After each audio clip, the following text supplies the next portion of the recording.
Y'all just be coming up lying, bro. They just be coming up lying. Who's gonna believe that I called you at 2 a.m.? Why would I need to do that? They just be coming up and lying, bro. So I called you at 2 a.m. Ain't nobody got time for that, man.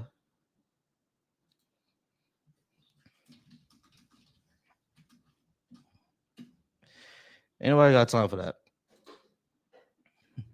Anyway, if you disagree with what I have on the board, go ahead and come on up. I would appreciate any calls, any guests.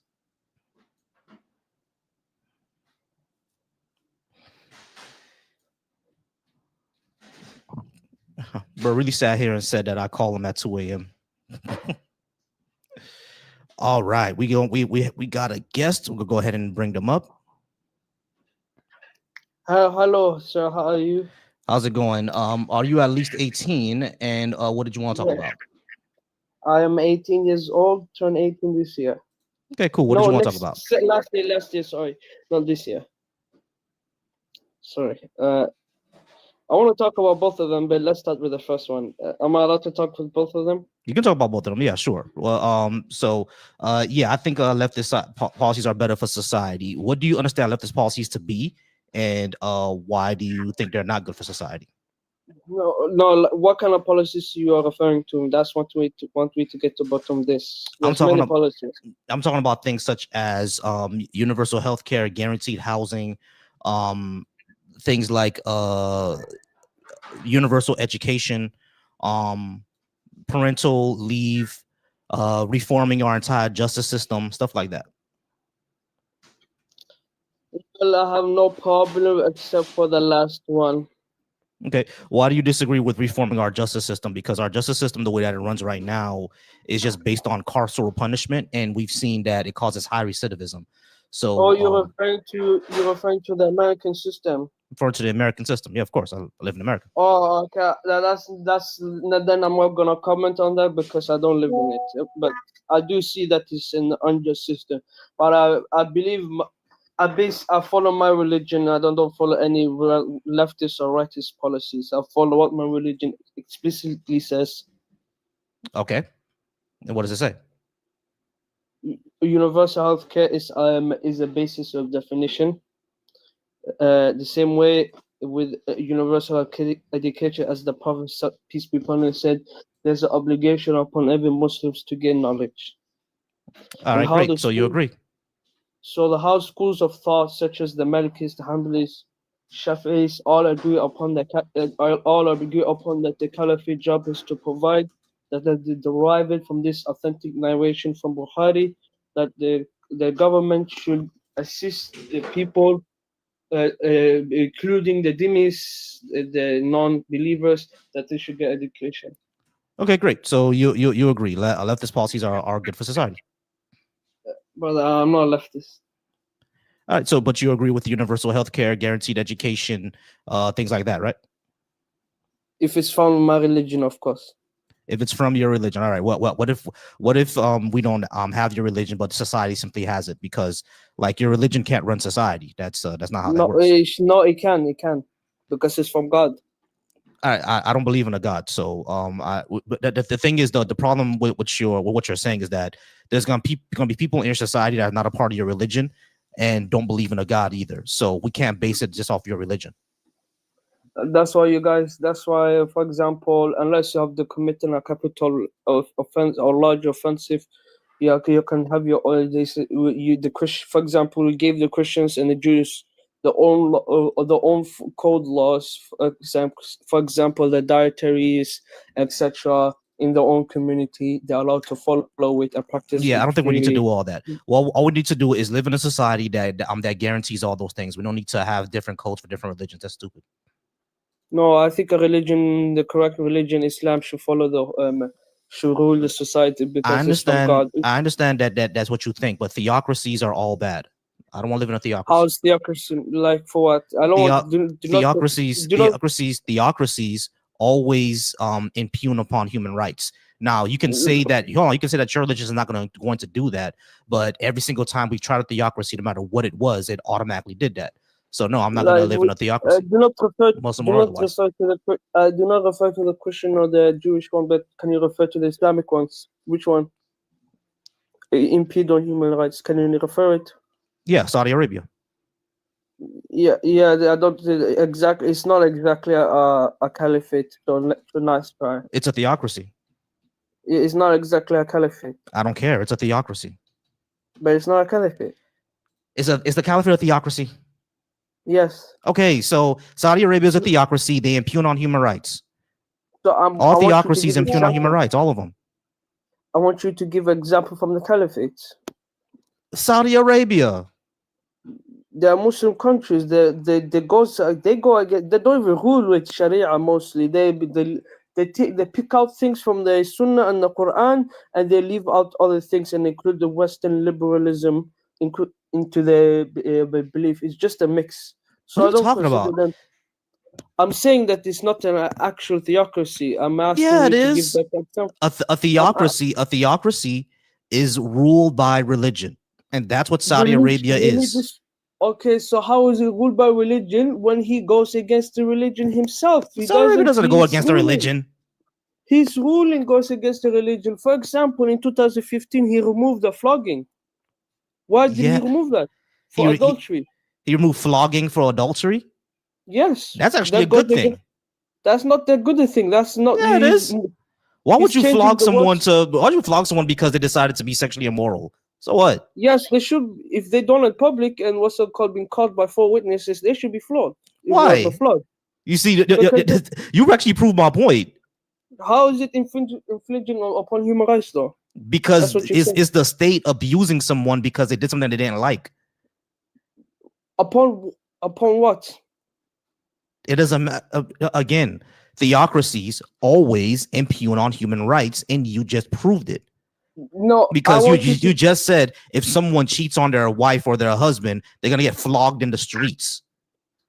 I want you to give example from it. They could be flogged or stoned, but it depends. But anyway, Exactly. So the death penalty for adultery is crazy.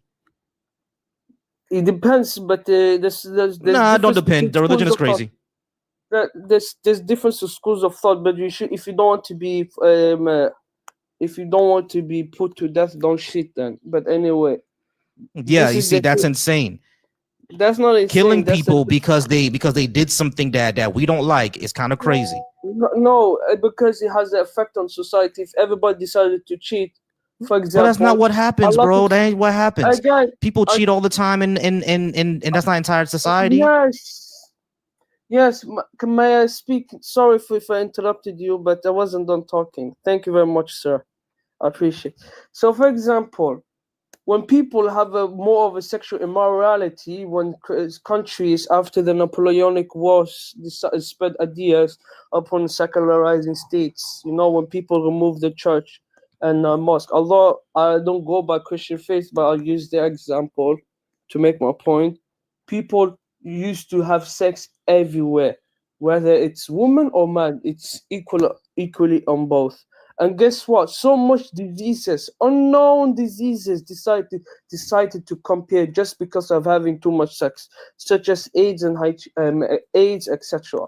This is the thing, and this is why in Ahlul Sunnah wal Jama'ah in the Quran, this is why the Prophet said that in the future will happen. There will be moral decay. Therefore, there's need to be a harsher punishment to prevent this. No, but bro, this is what I'm saying to you. All right, harsher punishments do not stop that. People are still going to. It was okay. I'm just taking ops for now. We're waiting for a phone call. People are still going to be going to cheat on their wives, whether this happens or not. That's number one. But saying that you're gonna kill somebody for it, it doesn't stop the behavior. And number two, you can stop that behavior without killing people. We in the United States right now, affairs are in the minority of things, right? Affairs still happen, but they're in the minority. You're never going to stop all affairs. That's not gonna happen, bro. Affairs is not is a part of Western cultures. Like many women and men equally do it. This is because there isn't a definite punishment for it. However, if there's a harsher punishment, such as flogging or upon the stones, or like for adultery, then people will do it less because they are afraid, as they should be. You should not Yeah, commit this. Don't do it. and that's a human rights violation.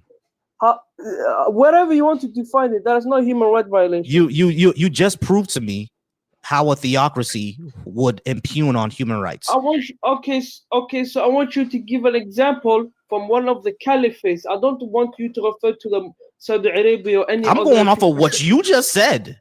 Literally going off what you just said. I'm literally going off of what you just said. You just said this. You just said that in your imaginary caliphate, cheating on your spouse will be the death penalty. As it should. Is that a problem? Yeah. Is that a problem? It's a problem because people shouldn't die for doing something that there are things that are, for number one, I just don't believe in a death penalty. I don't believe the state should be killing people. But number two, I don't believe that people should be dying. I don't think people should be killed for doing something that we view as just unethical, right? Cheating on your spouse is unethical. We all agree on that.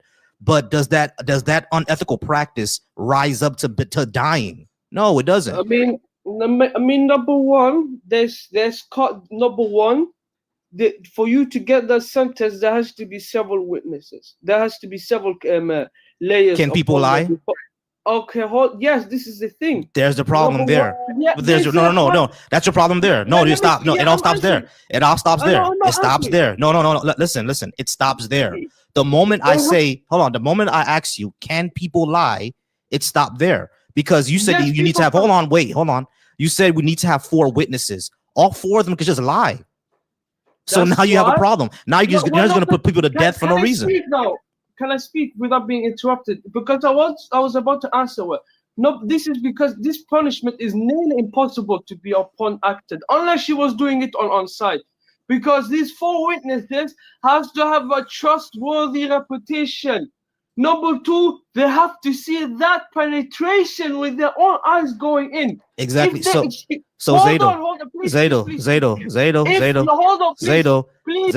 that means they're going off of trust me, bro. No, please hold on. No, I'm not holding on anymore. Listen, the issue with what you're saying is that it's all based on trust me, bro.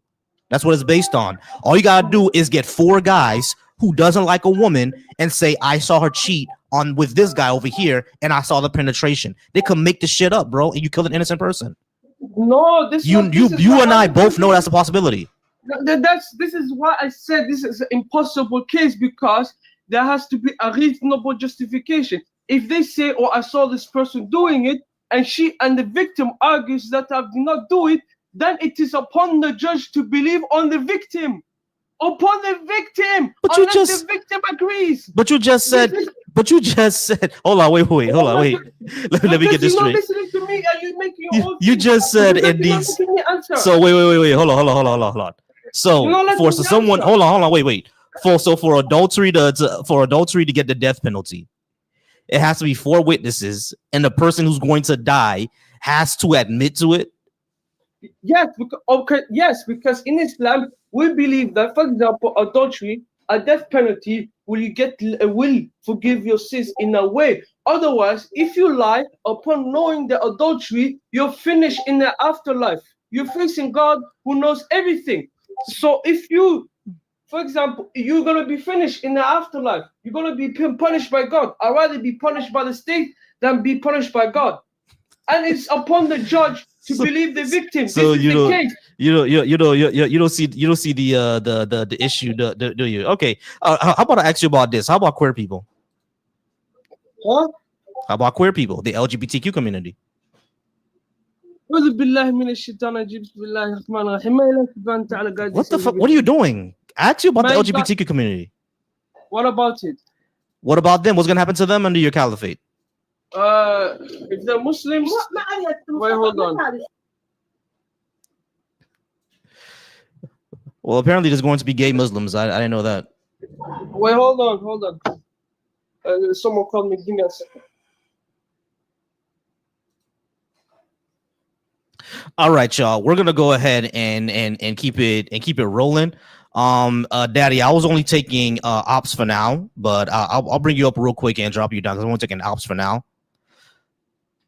But I'll bring you up and drop you down right after because I want to take an ops for now. Hold on. Someone just called me. Sorry for interrupting. They put to death. Is that a problem? Yes, that is a problem. You just proved to me that that this caliphate is going to be impugning our human rights because people from the LGBTQ community are human.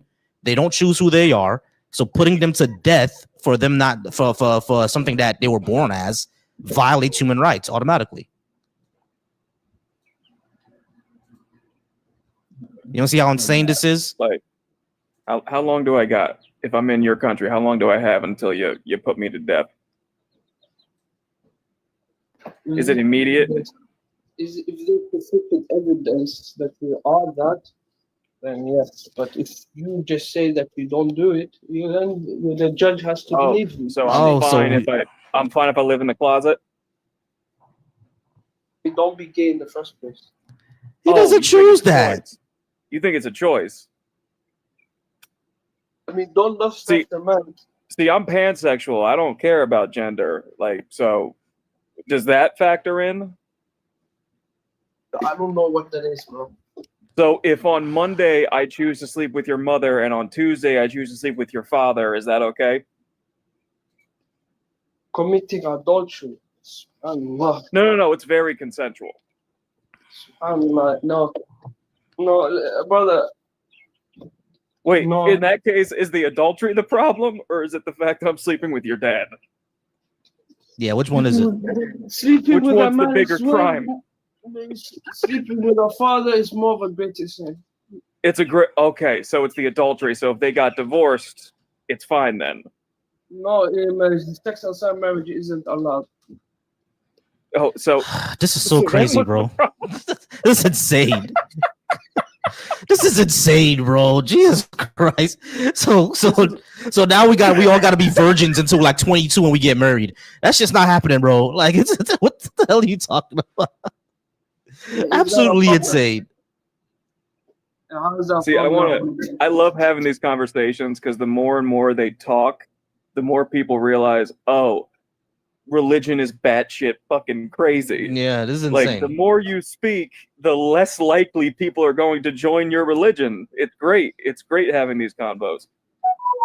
I mean, if they don't decide to accept it first, it's up to them. It's between them and God. Yeah, and you are helping in people actively deciding to stay away from your faith. Exactly. I want to ask a question. Since you guys are atheists, or are you guys atheists? Yeah, we're atheists. What do you base your moral off? Pure human empathy, degrees of harm, equality, things like that. Just like how that's like how most of us do, except maybe except for you. Okay. Prove people eating babies is wrong. Yeah, sure. Eating baby. So go ahead, Daddy. It causes harm. Yeah, it causes harm. There we go. Unnecessary harm. Yeah, but what if that society doesn't think it's harm, such as the Aztec civilization? They have a different definition of the word harm? No, if that society, you said you base. Yeah, are they using the active definition of the word harm? They, in their own interpretation. Then they would inherently be illogical.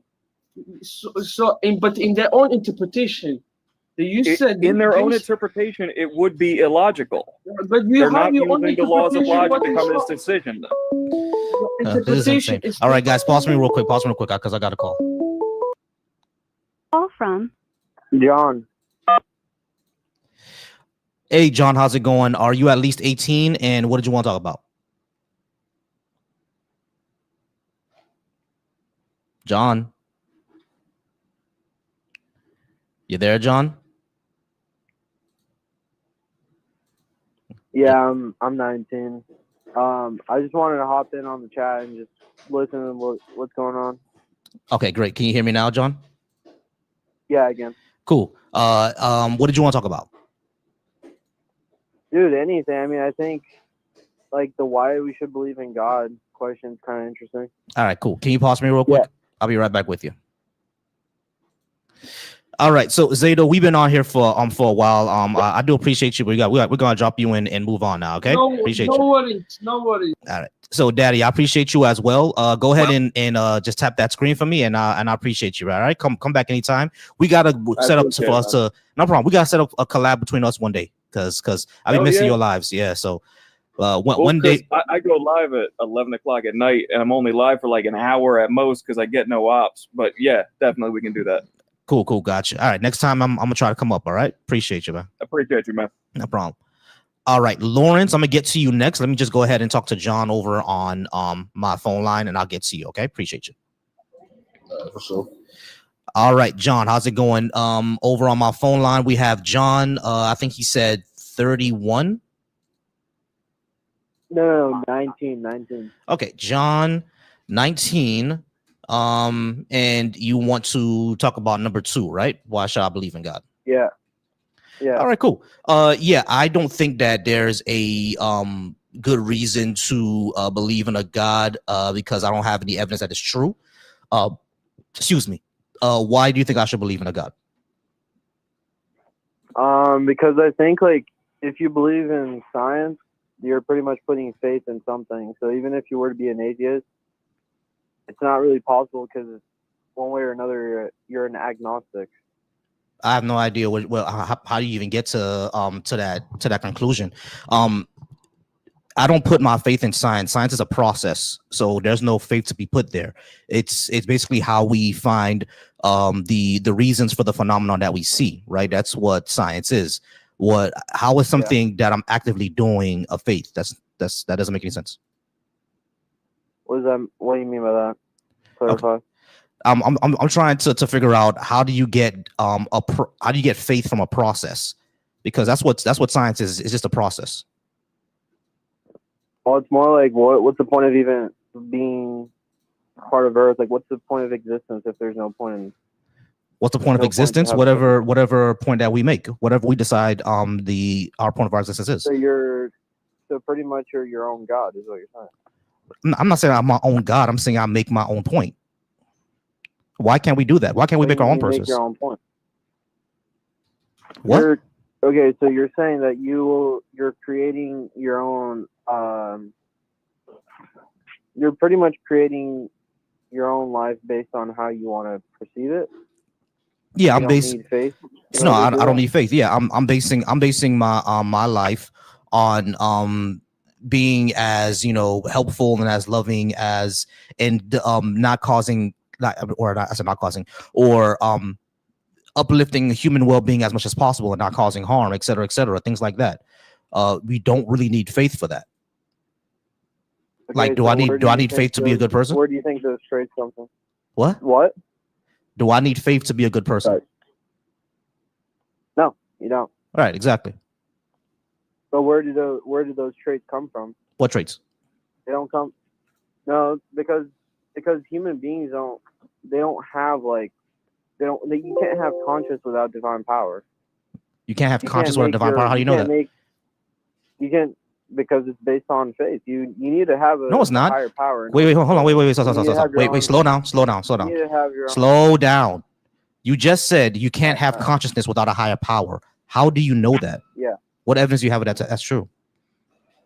How can you manage to make a decision based on loving and affection without having yourself tell you that that's wrong and that's right? What are you saying? So if you were to be like a burglar and you went into I don't know, gas station, you went to rob someone, how do you what is the part of you that is saying, oh, this is correct or this is wrong? Empathy. That's called consciousness, is that not? Yeah, that's your empathy. But those traits come from the Creator. They don't just come from your hold on. There's a problem. Hold on. There's a problem. There's a problem. John, slow down. You just made a claim that you cannot prove. How do you show that our empathy comes from this Creator that you just made up? How do you do that? Because from what we've seen, social animals, basically all of them, have a form of empathy. Like elephants have empathy for each other. That's exactly my point. It's because everything is created by God. So you just proved my point. You actually have to prove that a God exists first, and then you have to prove that He created it. Okay, prove that a God exists first. So what do you believe in? How do you think we got here? What do you mean? What does that mean? How do you think things were created? What does that mean? Why How do do we you think exist? Are you saying what happened to existence? What made existence existence? Yeah. Oh, from what we've seen, the universe expanded from a hot dense state. Pretty much it. Okay, well, where do you think that theory comes from? Well, I think that theory comes from. What do you mean? Who created that theory? What was the Big Bang Theory from? Who created it? George LeMaitre. Who? George LeMaitre. Okay, so a Christian is what you're saying. Yeah. So. He was a renowned Christian who created a theory that science used to try to prove that there was no God. But the Big Bang doesn't prove that. Hold on, listen.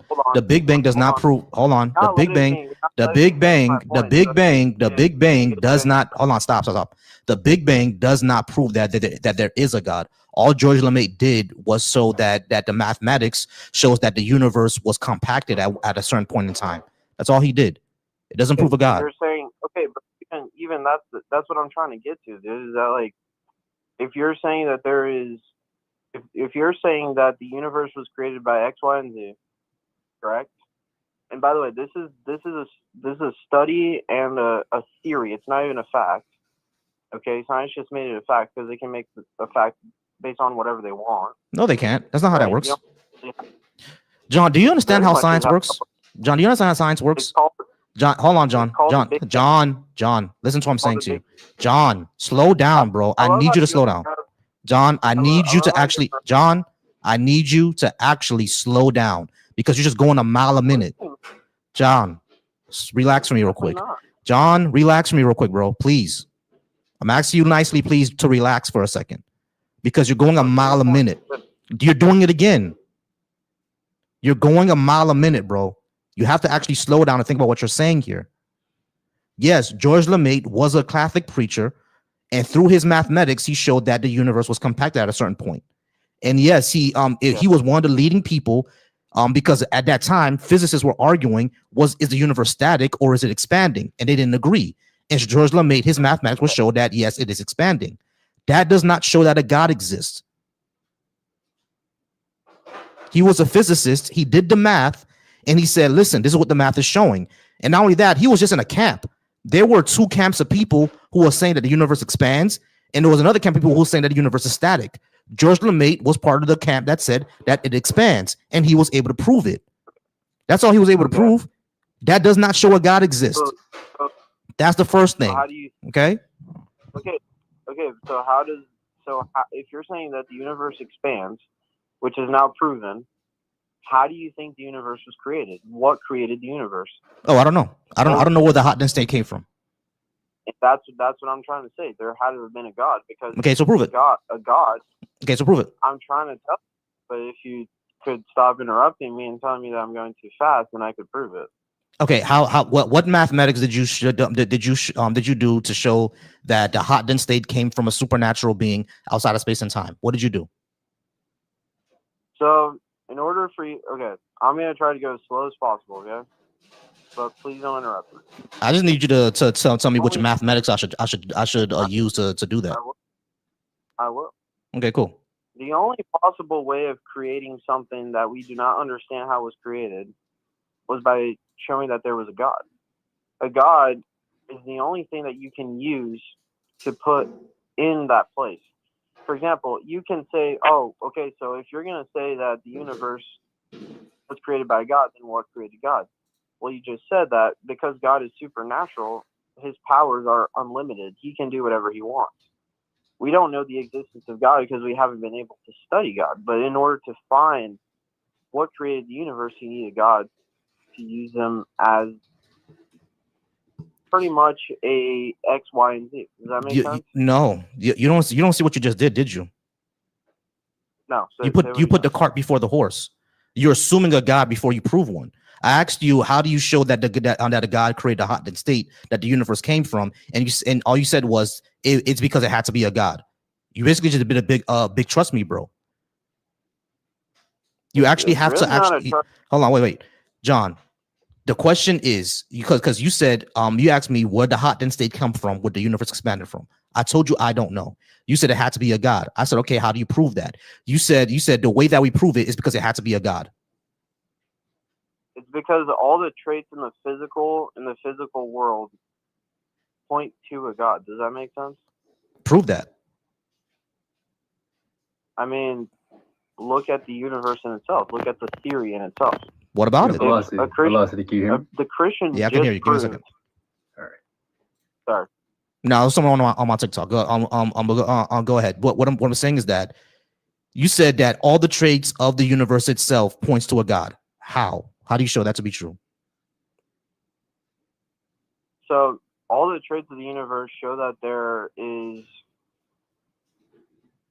pretty much continued expansionism, correct? Yeah, do we see that the universe is expanding in all directions.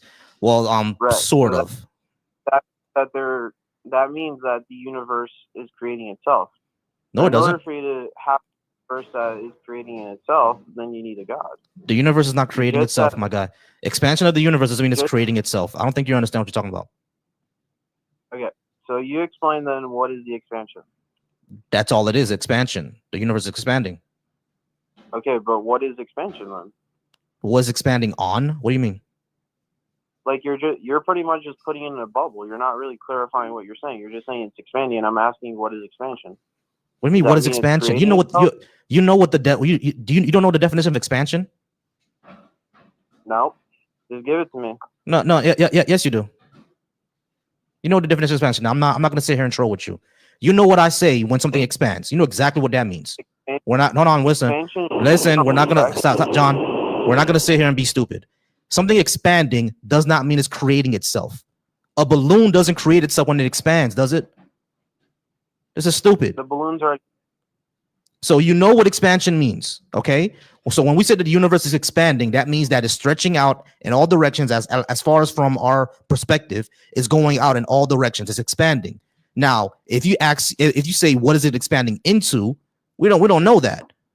We have no clue. But all we see is that space-time itself is expanding out. That's what we see. That doesn't mean it's creating itself. Okay, so that's the thing with the balloon. It's a balloon already a pre-made surface that is meant for expansion, but without having the air, it's not really a balloon, is it? It's not going to expand. Exactly. No, I get that. It's not the greatest analogy, but it's only the best that we can use. Right now, we don't have.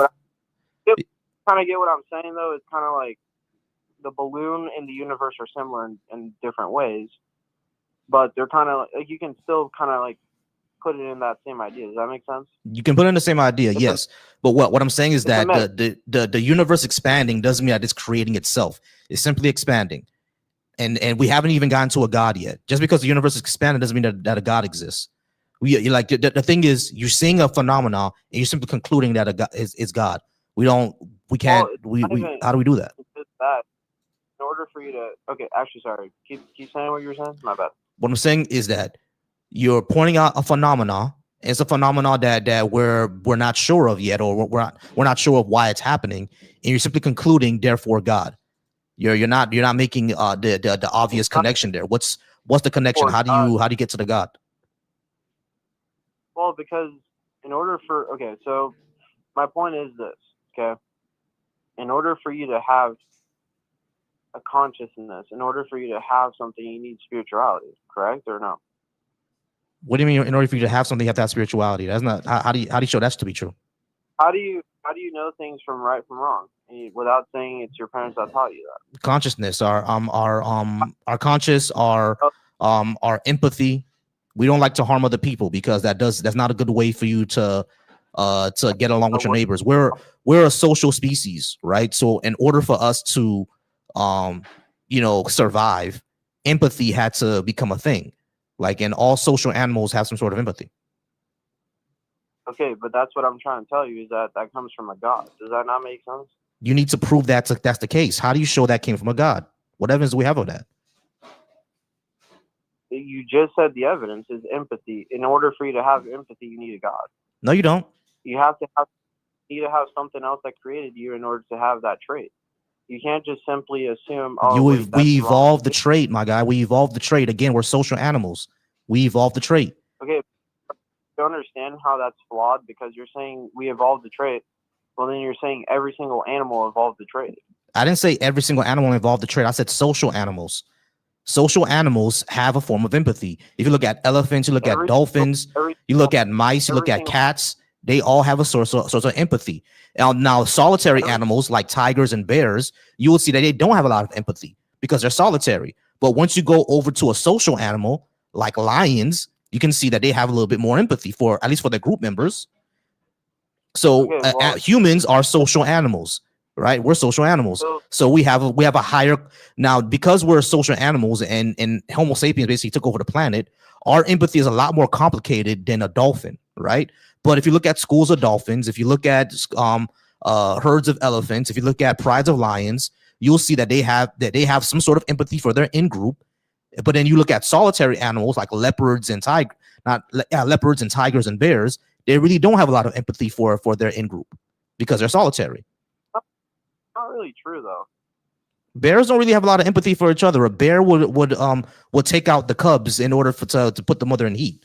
Now lions do the same thing, but lions.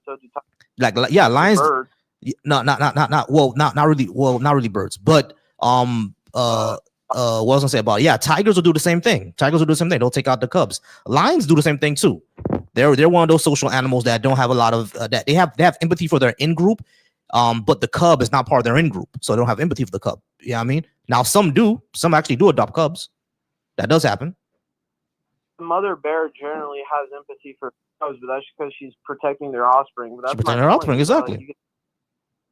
Listen, you can say the same for a human. Like for example, you could say the same for a bad person. Like you'll have a bad guy who doesn't want offsprings of a certain group of people, right? You could say the same for let's say radical racist or something, right? He's gonna want to target a specific group of people. You could say the same for a bear. Right, but the thing is with the racist people is that they were conditioned to not have empathy. Like if you take a KKK member with a 5-year-old and a person who's a Black Panther with a 5-year-old, and you put those two kids in the room together, they're gonna start playing with each other. It's the parents that load the hatred into them. The kids don't see that. Well, I mean, to be fair though, that is true that their parents taught them to grow up a certain way. So exactly, and that came from their parents before them. Yeah, but that still doesn't really answer the empathy question because even those people have empathy within their own group. Right. What I'm saying is that the reason why you have people who are prejudiced towards others is and want to commit genocide on them is because they've been conditioned to not have empathy. Yes, but that's my point though. Is like, where does empathy come from? It's innate. We're born with it, bro. Except for people with ASPD. Okay, so if you're born with it, where does it come from? We evolved it. This is like saying where does your eye color come from? We evolved it, bro. We evolved empathy. That's where it comes from. We're just gonna disagree on this, but all right, we're out of time, y'all. I'm gonna go ahead and move on. I do appreciate y'all being here. Y'all keep liking the live, keep sharing. Over on the Deconstruction Junction, I do appreciate y'all there. I appreciate y'all over on Deconstruction Junction. Y'all amazing. Over on the Volsy Thoughts channel, I appreciate y'all there as well. Y'all amazing. I don't know why you're saying game over for, but okay. On Volsy Thoughts on the Black Atheist Coalition, I appreciate y'all. Y'all amazing. Thank y'all so much. Thank y'all so much for watching from the Deconstruction Junction as well. All right. We're gonna talk to Who Grew. I'm not sure how to say your name. Oh, you're good, man. Velocity, how's it going, man? How are you doing today? I'm all right. All right. So are you at least 18? And what did you want to talk about? Yeah, I am. I'm 23. And I wanted to talk about your second point. Why should I believe in God? Sure. Why should I believe in a God? The recent conversation you were having with John, I heard you kept saying, what's the proof? Is that correct? Yes. Well, what evidence do we have? What evidence do we have? What do you look at as evidence or proof? Something that you can see or hold on to? Not necessarily. Evidence would be something that's testable, repeatable, demonstrable. testable, repeatable, and what's that last word again? Demonstrable. Okay. Something that's testable. What does that environment look like? It could be in a lab, or it can be in a field. In a home, right? It could be in a Like home in a too. home. All right, thank you. The second one we said. Can you repeat the second one? Testable, repeatable, meaning that you can repeat what the last person did to get the same results. Repeatable. In the story, have you read the Bible before? Yes. In the story of John, something repeatable happening for people having experiences of seeing visions. Have you ever had a vision before? I've had visions before, yes. Do you think these are your own visions, Mr. Velocity? I need you to say my name right. Velocity, is that correct, or is it something else? Do you see a T in the name there? No, I don't actually. Is it? How do you say it? Okay, sound it out, please.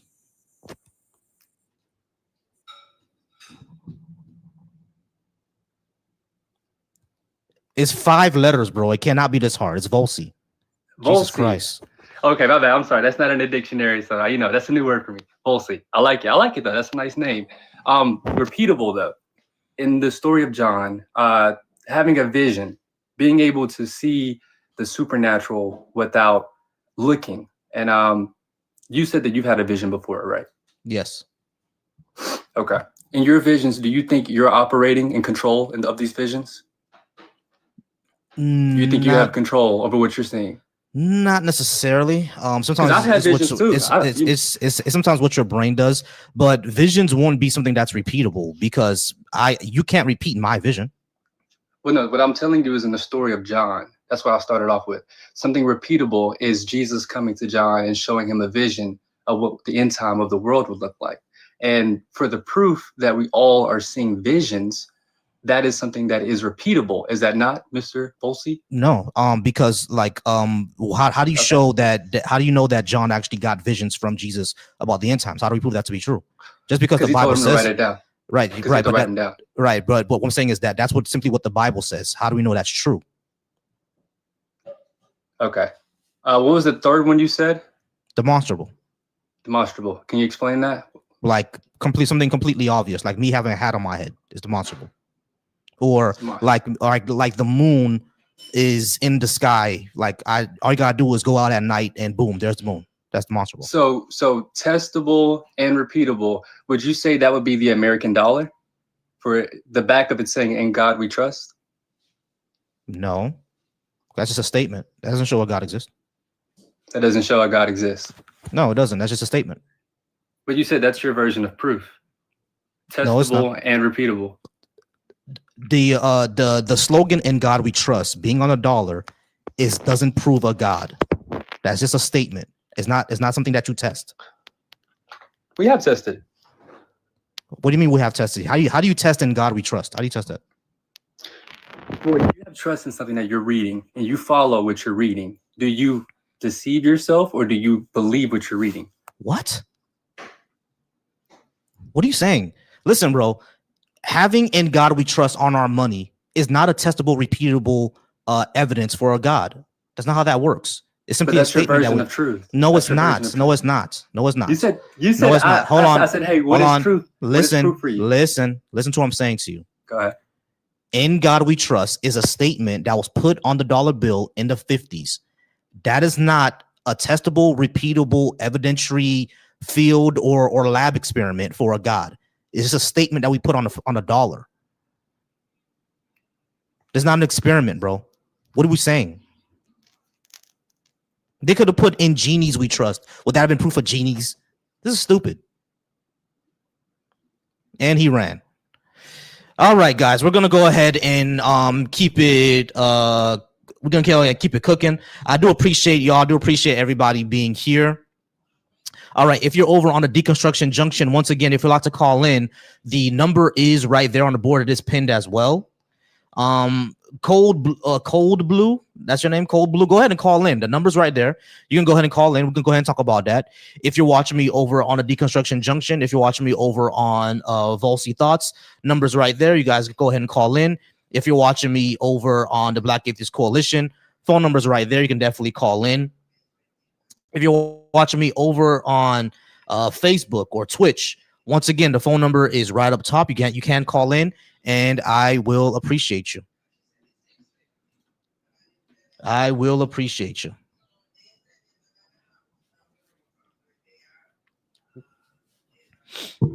All right, y'all. We're gonna be here and just chilling for a second until we go ahead and get someone to come on in. Any callers, or anyone who would like to join in on the live.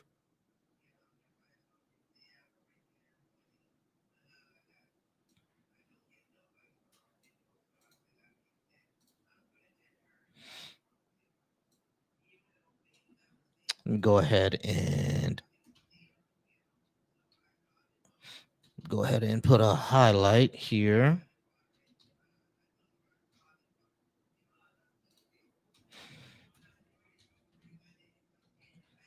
All right, y'all. So we're just waiting around. We're gonna go ahead and see who can go ahead and come in. Yeah, that guy's delusional. I have no idea what was happening there. Have no clue what was happening there. That guy's really delusional. The guy's completely delusional. Anyway, once again, All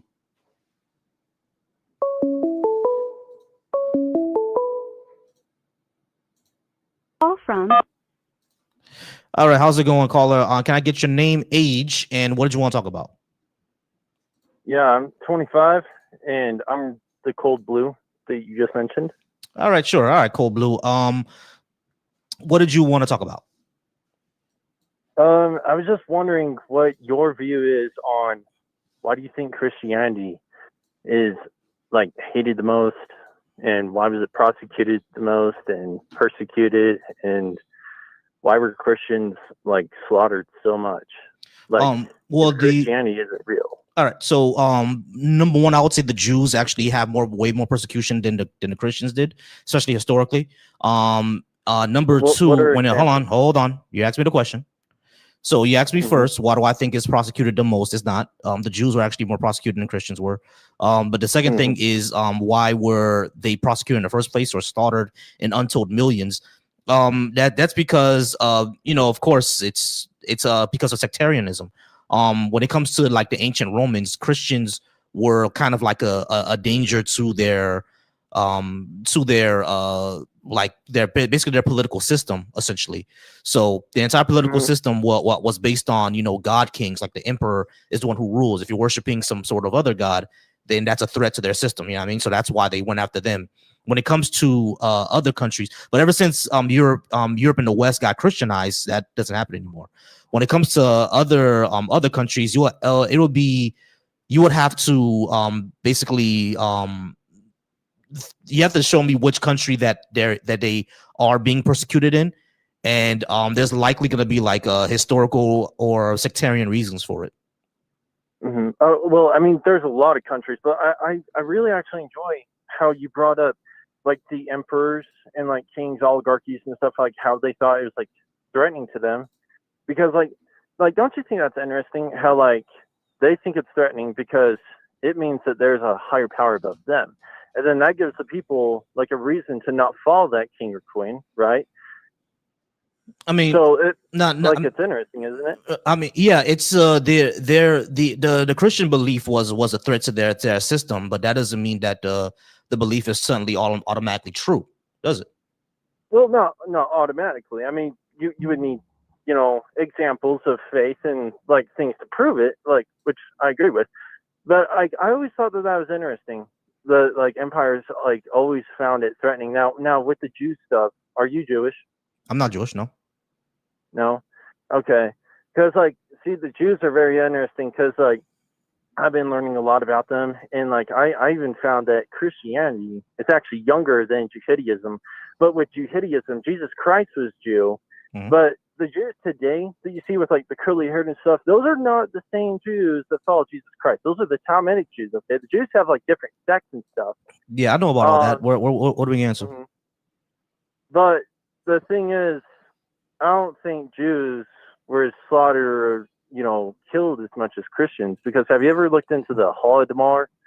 What do you call the Holocaust, or like then? what happened in Ukraine? What do you call the Holocaust, then? The Holocaust? Mm-hmm. Do you believe in the Holocaust? Holocaust happened. But have you ever looked at like anything that like happened after? Like We're not how they, denying the like, Holocaust here, studied bro. The Holocaust happened. it? Mm-hmm. Oh, hey, that's your belief. That's okay. It's not a belief. It happened. It's a factual thing in history. Sure, man. But anyway. All right. So what countries are there that Christians are persecuted? Oh, plenty of countries, bro. So the Middle East, Africa, Northern Africa, to be more specific. These aren't countries. Like Nigeria and stuff. These aren't countries. Well, Nigeria is a country, yes, but all right. So Nigeria is 50-50, right? The Nigeria is an issue of sectarianism, and not only that, it's actually an issue of like ethnic issues because it's between like Fulani pastoralists who are mostly Muslim and people who are herders who are mostly Christian. So it's an issue of ethnic groups. It's not really an issue of like their religion. Religion got into it because these groups are majority Christian or majority Muslim, and that's how they got into it. But it was basically more about herder rights, herder and pastoral rights. It's a lot more complicated than they're being persecuted over there. Nigeria is actually majority Christian. Well, at least 50-50 actually. It's about 50-50 Christian. 50% Christian, 50% Muslim. It's about 50-50. And not only that, I think the current president of Nigeria, actually the current president of Nigeria is Muslim. The last one was Christian. But yeah, they go through that all the time. Nigeria has 5 major ethnic groups, and each one like rotates in power of who's going to be in power. You know what I mean? There's other ethnic groups in Nigeria, but there's 5 big ones, and they rotate who's in power. And I think 3 of them are Christian and 2 of them are Muslim. So this is something that sectarian issues is something that happens all the time. So when we say that Christians are being persecuted in Nigeria, it's not necessarily true. There are way more complex issues than that. So okay, but they were prosecuted. I mean, you paid attention to the news that happened about 2-3 years ago, right? No, Christians are not being prosecuted in Nigeria. Christians are not being prosecuted in Nigeria. There's sectarian violence between the Christians. Hold on. There is ethnic and sectarian violence between ethnic groups. That doesn't mean that Christians are being religion in it. Let me ask you a question. Who are the ethnic groups right now that's fighting in Nigeria? Well, it's a complex issue, but exactly. So hold on, wait, stop. It's a hold on. Listen. So the issue in Nigeria, are you gonna hold on, bro? Do you actually want to have the discussion, or are you just gonna keep galloping? Well, I also wanted to give you already examples. You already said that Nigeria is a complicated issue. So the issue is not simply Christians being persecuted, because again, the majority of Nigeria is Christian. Okay, but like I said, they were being prosecuted and they were being slaughtered not too long ago, actually 2 years ago or so. But was the issue because of religion or because of ethnic tensions? Which one was it? It's because of religion. No, Christianity wrong. It was because of ethnic tensions. All right, we can agree to disagree. It's not agreeing to disagree on this one, man. The issue in Nigeria was an ethnic conflict, not a religious one. It's just so happens to be that the ethnic groups that are fighting are majority Muslim and majority Christian. But they already had that beef before Christianity even came to Nigeria. They already had beef. This has been an issue that they've had for hundreds of years, bro. This is what happens when we flatten, ethnic groups and flatten Africa. It's a lot more complicated than what we're saying. All right, so what's another country where Christians are being persecuted? Have you ever looked into the Holodomor? What is that? So I believe that was in Ukraine. Okay. But anyways, a shit ton of Christians, okay, about 60 million or so were basically slaughtered from Bolsheviks and Jews and whatnot. And the Bible was basically outlawed. People couldn't read the Bible, and everyone was starved to death. Mothers were eating their own children. You're talking about the USSR? Yeah. Sorry, that was terrible. I might be a little fuzzy, but yeah, that was bad. The USSR was outlawing religion. Yeah, that's bad. Yes, but See, but I thought it was interesting because you brought up the Jews, right? You know that the Jews were like back in the Bolsheviks, and like the 83% of their leaderboard was all Jew, and they actually killed the royal Russian family. They killed them in the basement, and then that's how they took over the government and everything at that point. Give me a second. Are you just Googling it? Yeah, because I think that's wrong.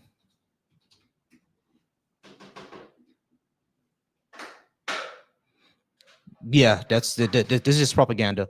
About 20 hold on, about 20 of the Bolshevik members were Jewish. So this is just basically just propaganda against Jewish people. But the second thing that I would say is that when it comes to Anastasia and her family, the Bolsheviks did kill the royal family, right? And like no one's denying that. But this was already within the midst of a conflict. They already like overthrew the family, like the communists or revolutionaries. They already had already overthrew the family. It wasn't even Lenin. Lenin didn't say to kill the family. That wasn't his demand. He didn't say to kill the family. Those people just did it on their own, and that's what kicked off the. I think a few years after that, that's what kicked off the Russian Civil War. But yeah, when it comes to the Bolsheviks, like the leadership, yeah, it's exactly what I thought. Like they were not 80% of them being Jewish is no, that's not what happened. I mean, hey, they were though. Like they had the banners with the Jewish star and everything though. Yeah, that's propaganda.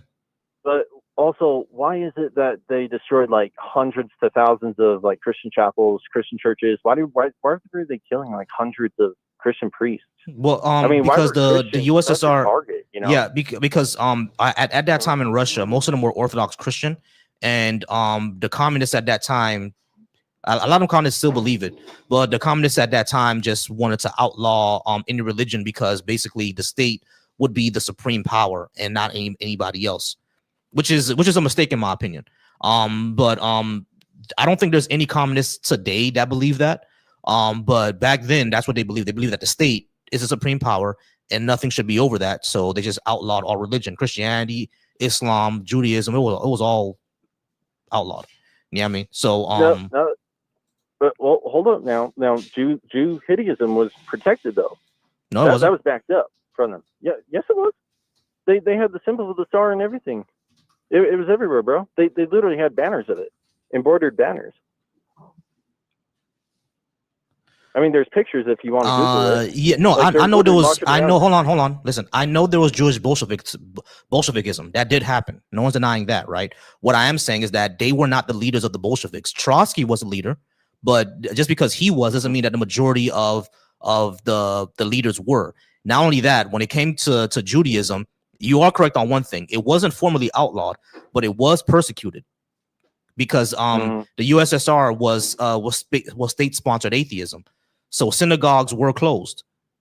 The religious schools that Jews go through, they were banned. The Jews were persecuted in the USSR, like the Christians were. Yeah, but Christians had it way worse. Yeah, because there's more of them. I mean, there's massive graves of Christians. Like, why were the Christians punished so much worse than everyone else? Well, it wasn't something that was going straight towards the Christians, but the majority of Russia at that time, obviously, was Christian. They were Orthodox Christian. So when people got sent to gulags, when people starved to death because of their terrible policies, yeah, folks, a lot of them are going to be Christian. It wasn't happening just because they were Christian. It happened because, they went against the state. But persecution against Christians in the USSR did happen. I'm not denying that. Yeah, but why were they so much harder on the Christians? I mean, what is it about Christianity? What happened to the Jews also in the USSR? It was state-sponsored atheism. So what the Christians went through, everyone else went through, bro. They closed their churches. Yeah. They closed synagogues. They closed mosques. They closed religious schools. Certain forms of education were prohibited. People faced priests, rabbis. They all faced harassment. All that. You know what I'm saying? Because it was state-sponsored atheism, which me as an atheist, I don't think we should do. I don't think we should do that. That's crazy. But it wasn't something that we're going after the Christians specifically. Is it that Christianity was the largest one? Yeah, but now that was interesting. You said you're atheist, right? And you said that we shouldn't do that. Now, do you believe that we have a right to religion, right? People should be able to believe in that. Of course you do. Okay. So you have sympathy and empathy for them, right? Yeah. Okay. But like,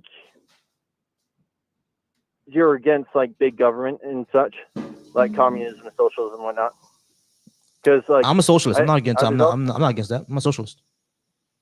Okay, because I was gonna let you know, like Jews, they did invent that concept, that economic concept. No, they didn't. They did, sir.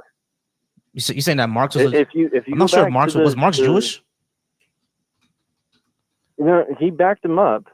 I don't think Marx was Jewish. A Satanist. He actually admired Satan. Actually, yeah, Marx was a Jewish. Well, Marx was not. What Marx was born into a Jewish. He was Jewish descent, but he was not Jewish by faith, but he was Jewish by ethnic group. So Marx was Jewish. Yeah, that's correct. That's correct myself. Yeah, Marx was Jewish. But here's what I would say. Right, they didn't invent the concept of socialism. People were already doing it. Like over in Africa, right? There were kingdoms in Africa that were already doing a practice or a form of socialism that Marx simply wrote down. Yeah, I mean, he just simply formalized it.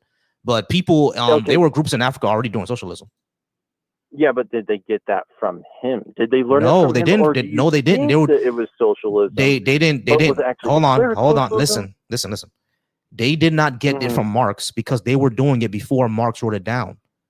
Socialism is a very old idea. Well, predates Marx. It's before this world, my friend. Yeah, socialism predates Marx. It predates this world because hear me out, okay?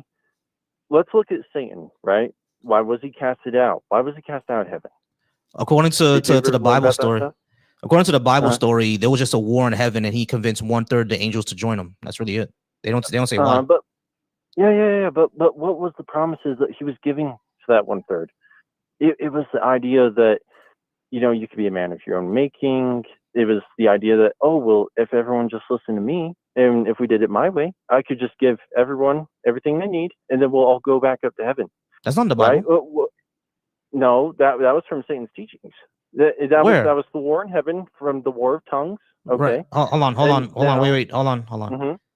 That's not in the Bible. Where are you getting that from? That's in the Bible teachings. That's in Christianity teachings. That Satan was preaching this kind of stuff. Okay, hold on. Wait, hold on. Slow down for me. I'm asking you what you just said right there, how Satan was able to convince the 1/3 to join his side by preaching socialism. Where is that in the Bible? That's not in the Bible.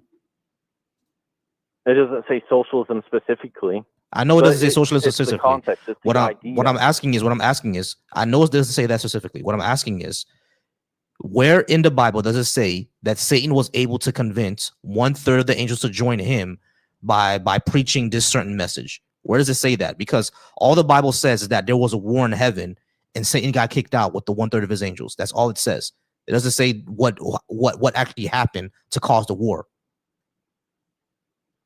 It was the motives for why God casted him out. It was during the war in heaven. Right. Where in the Bible does it say that? Oh, there was a war and then he was cast out. Right. No, that's all the Bible says, though. I'm asking, where'd you get that from? It was talked about for like a part of the motives and stuff for why God casted him out. Okay. Listen what I'm saying. So listen to my question. Where in the Bible does it doesn't say that anywhere in the Bible what you're saying. So I'm asking you, where are you getting that from? Well, okay, but what Bible are we talking about? Because any Bible, bro. Which where are you getting that from? Which book? Where are you getting that from? Well, I tend to try to follow the older versions of the Bible, the ones that aren't really as watered down. So I don't really follow the King James. I try to stick with the older ones. So like Ethiopian or stuff like that. You can read Geese? What? You can read Geese? No, sir. Okay. So the question is, where did you get that from? Is there a book, is there? I understand that there are certain things that are not in certain books that are not in the Bible, like the Book of Enoch. That one is not in our most of our modern Bibles. So or the book of like Judas, or the book of Thomas. So what I'm asking you is that all these books that are not part of the Protestant Bible, is that where you're getting that from? Is it in Enoch? Is it in Thomas? Where is it? Where is it? It's during when they were talking about the war in heaven, man. All right, But that's in Revelations, hey, I but know Revelations doesn't say what you're saying. Yes, and look, as much as I wish that like I was a human computer and I could just like give you the perfect little verse that would like give you the proof and whatnot that you want for God. Look, dude, I'm not a human computer, okay?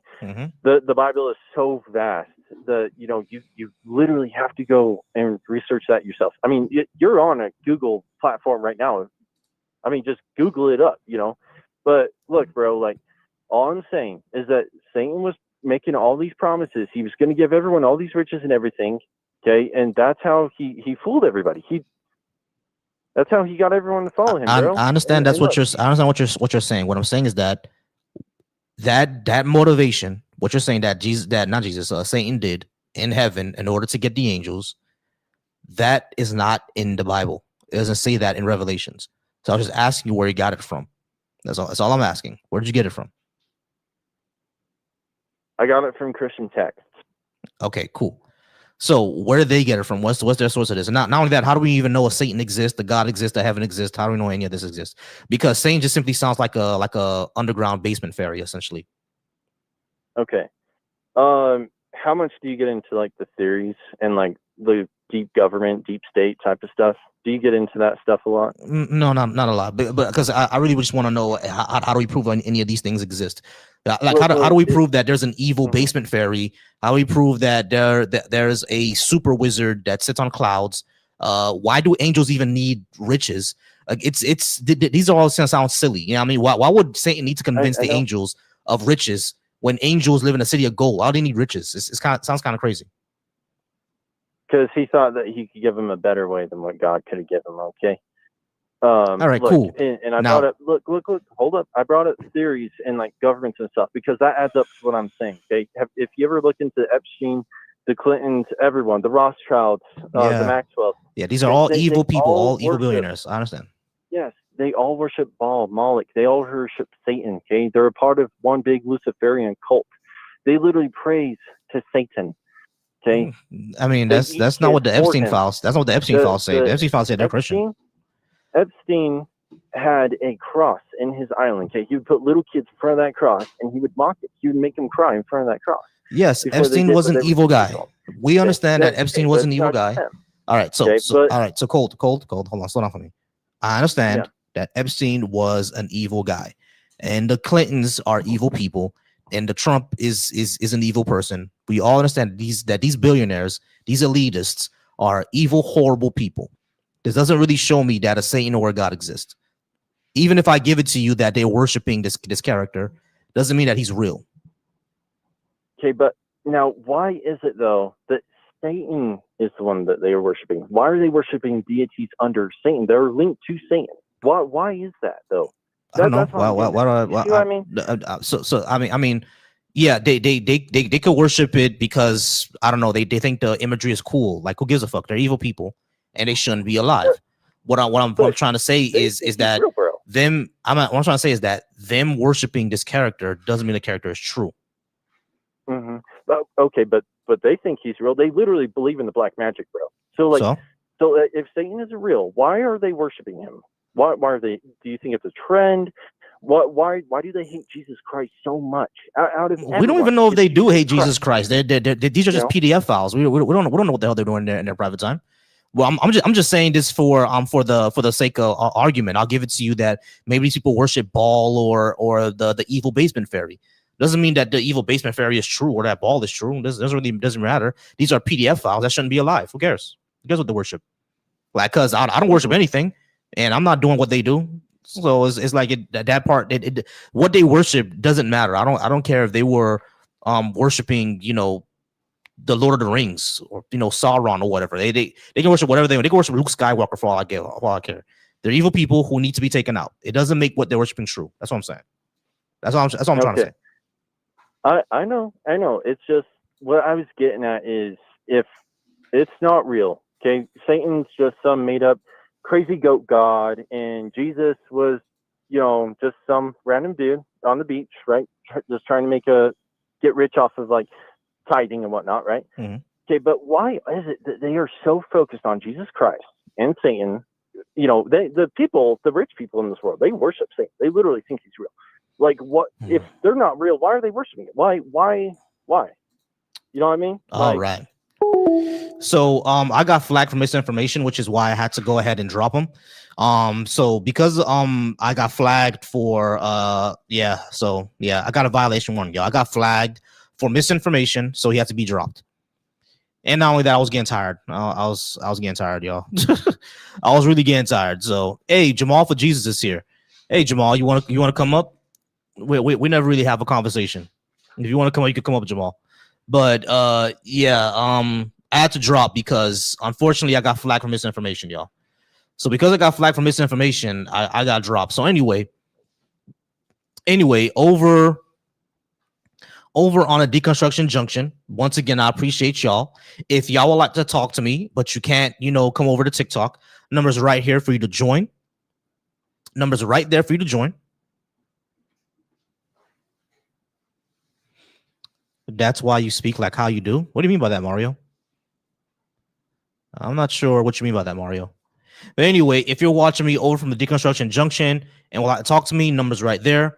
If you like to talk to me over on, if you're on the Vossi Thoughts channel, like to talk to me, numbers right there. 786-530-5941. Go ahead and come on up.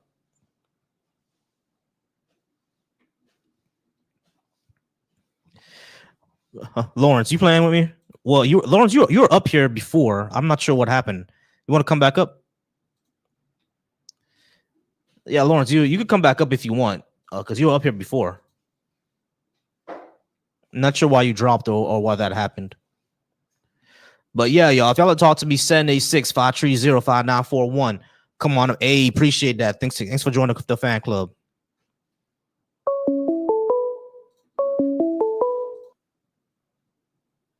From Rob. All right. Can I get your name, age, and what did you want to talk about? Yeah, so my name is Rocco. I'm 25 years old. Rocco, 25. What did you want to talk about? So you said that the leftist policies are better for society? Yes, leftist policies are better for society. Do you want to know what leftist policy I'm talking about?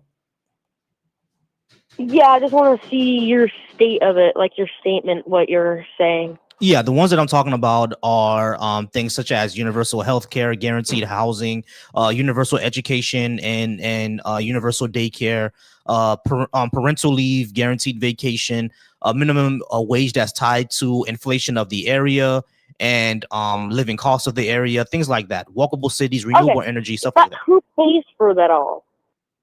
We do through our taxes. Wait, the what? I can't hear you. We do through our taxes. We would all pay for it. Okay. And that makes society better. Because even if your taxes are 45%, if you're still able to, like, if when you have a child, if you're able to spend 6 months with them, bonding with your child, and you still get guaranteed vacation days, and not only that, your job is only 15 minutes away from you, and not only that, you don't have to worry about healthcare or your kid getting sick because there's universal healthcare. You don't have to worry about choosing between going to the hospital for this pain in your stomach and not going to the hospital. And if you have guaranteed housing, in case you can't afford where you live anymore and you have to move, that you won't go homeless. But taxes are 45%. The trade-off is better, isn't it? No. Wait, hold on. Are you saying that even though your taxes are 45%, but you know that you're never going to go homeless, and you know that you're never going to have an issue where you can't pay your medical bills, and you know that whatever job you go to, you'll still have vacation days and time to spend with your kids, and not only that, it's only about 15 minutes away from you, about a 10-minute walk, which makes your car bills go down, and if we have renewable energy, which means that your electrical bills go down, none of that is worth it? Okay, so I agree to a certain part of that, but it's just Like, Rocco, how old are you? 25, What year were you born? 2000. You were born in 2000? Uh-huh. Yeah, you sound extremely young. Okay, so What's your pronouns, Rocco? he, him. Yeah, I don't believe you're 25, man. I definitely don't I believe you're don't- 25. I definitely don't believe you're Okay, you 25. mental midget, shut the fuck up. Nobody gives a fuck. Yeah. Anyway, Mario Brown, go ahead and come on up. We can go ahead and talk. Lawrence, you were here earlier, so you can go ahead and come on up, Lawrence, if you would like. I'm not sure what happens for it to make you drop, but Mario Brown over in my TikTok comments, go ahead and come on up. If you're watching over from my channel Volsy Thoughts, once again, I appreciate you. Go ahead and come on up. Hey, what's going on, Frequency? So, and if you're watching over from the Deconstruction Junction, definitely call that number if you'd like to speak with me.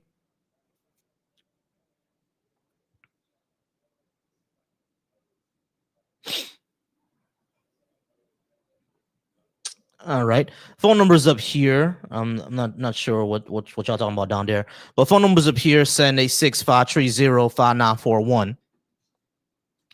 Go ahead and come on up and have that discussion.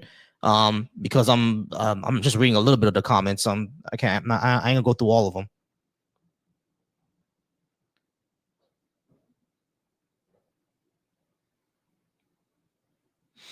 All right, and I appreciate you if you're watching me on Twitch. Appreciate you if you're watching me on Facebook. Appreciate you if you're watching me over on the YouTubes.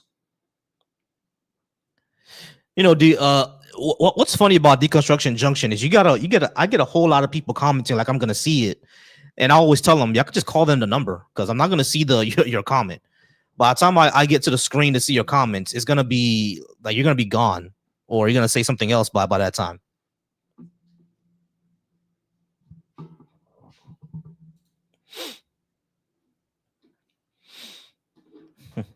All right, y'all. So we're gonna be here for a few more minutes. I'm gonna wait to see if anyone else calls in.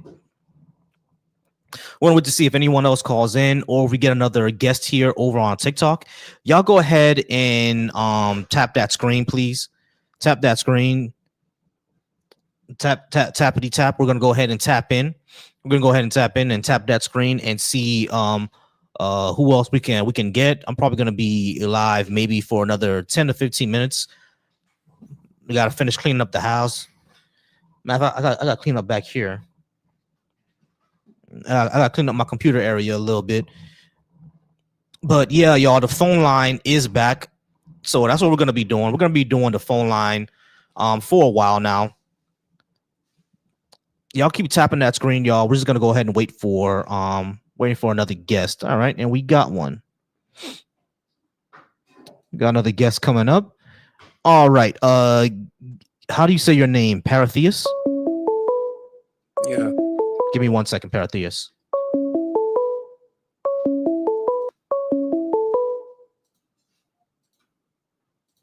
Call from Next time. All right, 409. How's it going? Can I get your name, age, and what do you want to talk about? Mac time. 45. All right, Mac, 45. Did you want to talk about number one or number two? Well, I heard you was talking about your healthcare plan. I mean your plan 45% taxes. Okay, hold on. Pause for me. You're gonna be on hold for a second. I got someone else on my TikTok. Okay, give me a second. All right, Paratheist, how's it going, Paratheist? How old are you, and what did you want to talk about? I'm 21, and I want to talk about number two. 21, talking about number two. Okay, cool. Why should I believe in a God? Because it will give you a better life. Can I have a good life without believing in a God? You can have a good life, but you cannot pass some hardships, particular type of hardship without God. it Like will what? help you pass. Like there are certain situations. Like for example, I was in a tough situation last year, and for me, if I wasn't believing in a God, I would probably wouldn't never have passed that hard time without believing in a God and having there's hope Okay, and God. I got you. So I would say this. I'm happy that you're here. I'm pretty sure your family is as well. All right. So I'm never going to take that away from you. I'm happy that you went through that tough time and you were able to survive and that you're still here alive today. We're all happy about that. The question then becomes that hard time that you went to. You said that you could not have done it if you didn't believe in the God. Cool. That's that's your opinion. What I'm saying is that in general, can humans still survive hard times without believing in a God? What do you mean by in general? Like What I'm is not talking about. something you're generalizing? So understand what I'm saying. I understand what you went through. It was super difficult, and without your faith, you would not have made it through. I'm not gonna take that away from you. That's all good and well. I'm saying, can people without faith still go through difficult times and still make it through?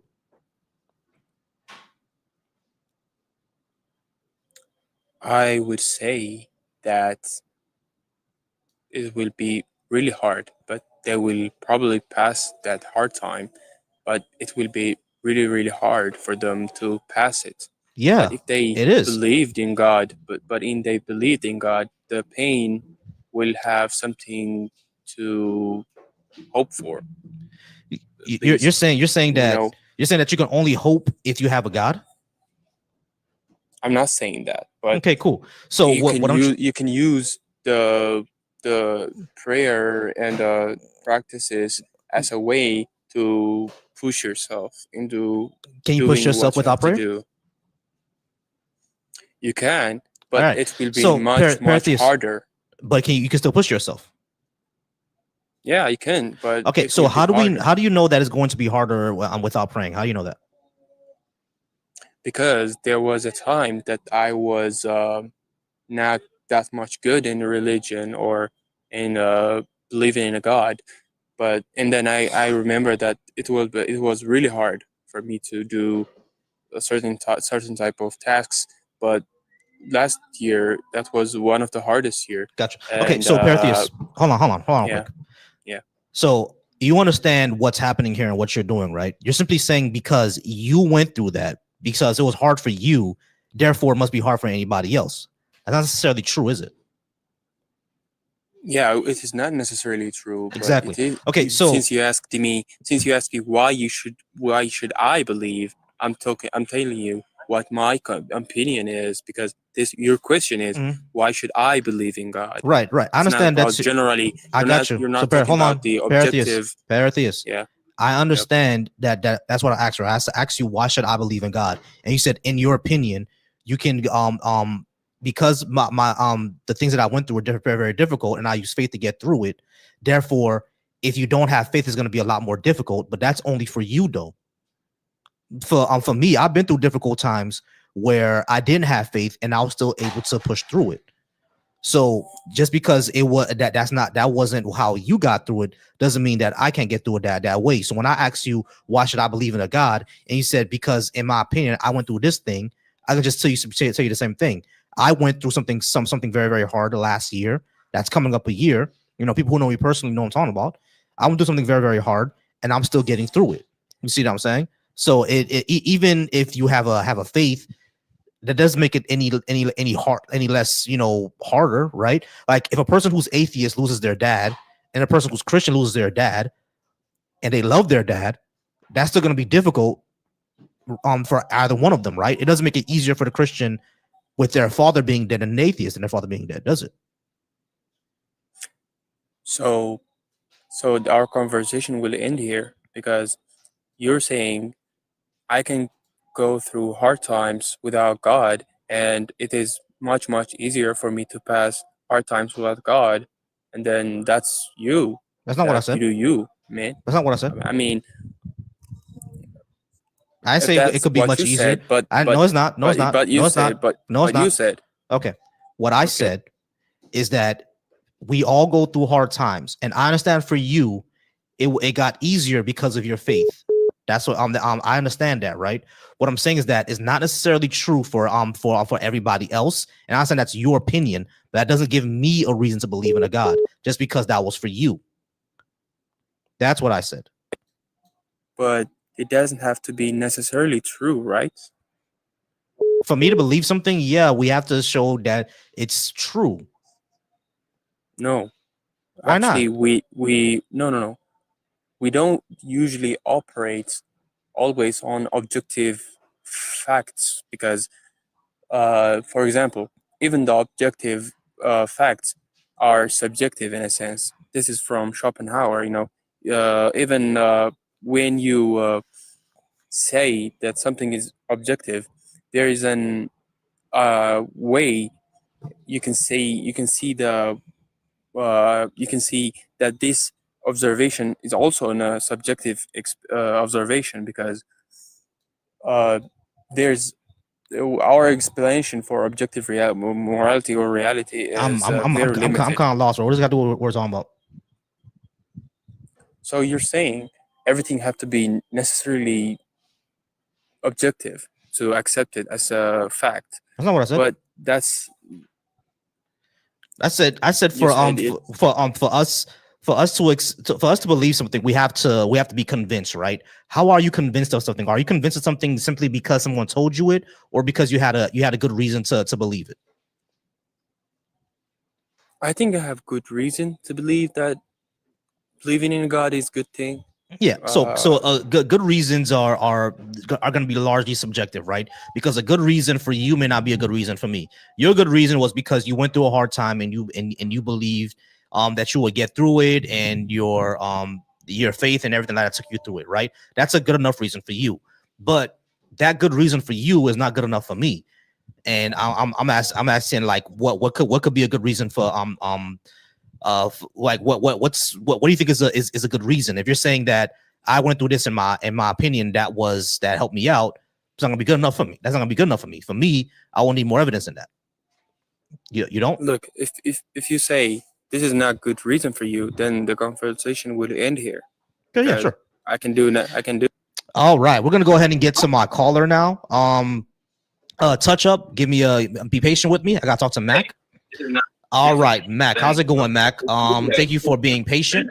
We're gonna go ahead and talk to you now. Just your background is loud. Your background is loud. Mute your background, please. I'm turning the TV down. Hold on. There you go. Thank you so much. Mute your background. Okay, thank you. All right, Mac. So did you want to talk about number one, number two? Well, I wanted you to expound on the tax plan for. I know you said 45%. I forgot all the details, but first let me tell you. You may or may not remember. I'm the next time it be in the comment section on YouTube. I'm a friend, so you may, if you want to cut this call short, I understand. But I just wanted to talk with you at least one time, man. I appreciate you, people like you, Bar Thinker. Y'all are inspiration to us Black atheists. We need more. We need more. We need to get the word out. Let people know that we've been deceived, and part of the more we believe in it, the more power we get these people to run roughshod over our life like how they've been doing. Hell yeah. Hey, Base. Hey, I appreciate you. All right. So, can you just give me 1 second, Mac? Because I have someone that's trolling in my comments. Hey, yo, King, do me a favor, King. Can you please stop with the trolling in the comments? Like, stop crashing out. If you actually want to talk to me, come up. But I'm not gonna take all the preaching in my comments, bro. So stop just putting verses and actually a request up, and then we could talk. If you just keep dropping verses and preaching in the comments, I'm just gonna go ahead and mute you for the live. All right. If you want to talk to me, actually come up instead of just dropping verses. That doesn't do anything. All right, Mac. So you're asking about the thing I said about taxes. I was actually giving an example of because people always ask, how much can taxes go up? And of course it can go up 30, 45%, but even if it does, 45% is a high amount of taxes. But what's the trade-off? You see what I'm saying? So I was just giving an example, but I think if we were actually the top 1%, if we raise their taxes back up to the 90%, we actually hire more IRS agents, because what's crazy is that people hate the IRS. I get it, right? Hating the IRS. But the only reason why we hate them is because they go after us. But the IRS has said several times, if we had more agents, we would have more resources to go after the billionaires. The reason why they go after us is because they don't have the resources. You see what I'm saying? So if we actually hired more IRS agents, go after the billionaire cheating on their taxes more, then we will have a lot more resources, a lot more revenue in order to build a lot of these programs that we would like to see, right? And sure, if we do universal health care, taxes may go up a bit. We may go from the tax bracket of 15 to 20% to going up to like maybe 25, close to 30. But Medicaid and but paying for your healthcare for your job, that doesn't exist anymore, because now you can just get on universal healthcare. You feel what I'm saying? You basically save more in the long run than what we're doing now. Does all that make sense, Mac? Okay, it makes sense. I'm just thinking, how you gonna implement it? How are you gonna get the votes? How are you going to push this past the status quo? Because I like a lot of the things you're saying. Like I know you was talking about reparations for a minute. Mm-hmm. It's just that I don't know how you can pass the status quo. No, you're right. Effective. No, you're right. I think right now, at least with healthcare, with universal healthcare, we're already past that. People want that. People want to see that already. I mean, when it comes to healthcare, people want to see that already. It comes to the other things like, maternal leave, walkable cities, investment into renewable energies. Those are a little tougher. But when it comes to healthcare, we could do that now. All you gotta do is open up Medicare to everybody. You know what I mean? Because right now, Medicare is only open if you're 65 years old. Just open up to everybody right now. If I could get on my Medicare right now, I'll get on it. You know what I mean? So that's basically what I would say. We can do that. We can do one of them at least immediately, which is Medicare. I also think that we can do. I'm sorry, finish your thought. Yeah, I was gonna say I also think that we can do universal education, basically, paying for daycare, elementary and middle school, like daycare and pre-K. That should be part of like the public education system. You see what I'm saying? So we can do that now. If those are two things we can do immediately, do now. It's just the people who run the show, they're the ones who are not putting it in. But I think most Americans wouldn't mind seeing it. Agree, but what I'm also looking at, and that's why I'm about to get the people right now who are not doing it, because it seems like to me, with this religious indoctrination where this country is, all they got to do is say transvestite, bathroom, devil, QAnon or something, and then it's like they brains cut off, and they automatically vote against their interests. Yeah, exactly. That's exactly what happens. Like they got a couple of, it's like a religious key statement they say, like that's how the last one got elected. You just can say transvestite in the bathroom, and then everybody say, oh well, everybody go crazy. Yeah. Yeah, exactly. I got you. I mean, how you plan this? I mean, because all these moving parts is, and I'm with you 100%. But I just don't. It just seems like it just. How do we get past it? No, it's an uphill battle. Yeah. I agree with you. It's a very uphill battle. So it's going to be difficult. We have to get past this. People shutting their brains off, right? Because what happened is that's the reason why I have conversations like this, to hit people at their hierarchy of needs. Because what Trump and them did, excuse me, what Trump and them did, what they did was that they made transgender people, they made immigrants the threat to your hierarchy of needs. They said, oh, why aren't your streets safe? It's because of the immigrants. Why is rent going up? It's because of the immigrants. Why are you afraid of your children getting harmed by bad people? It's the transgender people that's going to be doing it. They hit the hierarchy of needs. You know what I'm saying? They said that Americans are going through this thing, that thing, that thing. And instead of actually saying that we need to fix it through these type of social programs, let's blame it on the immigrants. Let's blame it on the LGBT. You see what I'm saying? So the reason why I have conversations like this is to show people that, hey, even if you put every single transgender person in jail, did your rent go down? No. You see what I'm saying? So it's like it makes them realize that they're not the problem. It's these things that are our issue, and we need to put in policies that will improve our lives. You see what I mean? I understand, and that's why I take my hat off to you, man, because I know that you got other things going on in your life, and yet you still do this when you can. I appreciate you, man, and then you put some melanin in it too. So Definitely, appreciate you, homie. Definitely. Hey, I gotta move on to my next guest, but I do appreciate you. Come by anytime. I'm gonna hit a bar so we can go ahead and do the live tomorrow. Black people should not be Christian or Muslim. We got to do that. Run that back. I still don't, I just want to let y'all, let you know, let y'all know, think about them. I still watch out. I just haven't been able to comment as much because I'm getting old, man. Shit hurt my eyes. I got you, man. Hey, but I appreciate you though. All right. We'll talk soon. I'll bet. Alrighty.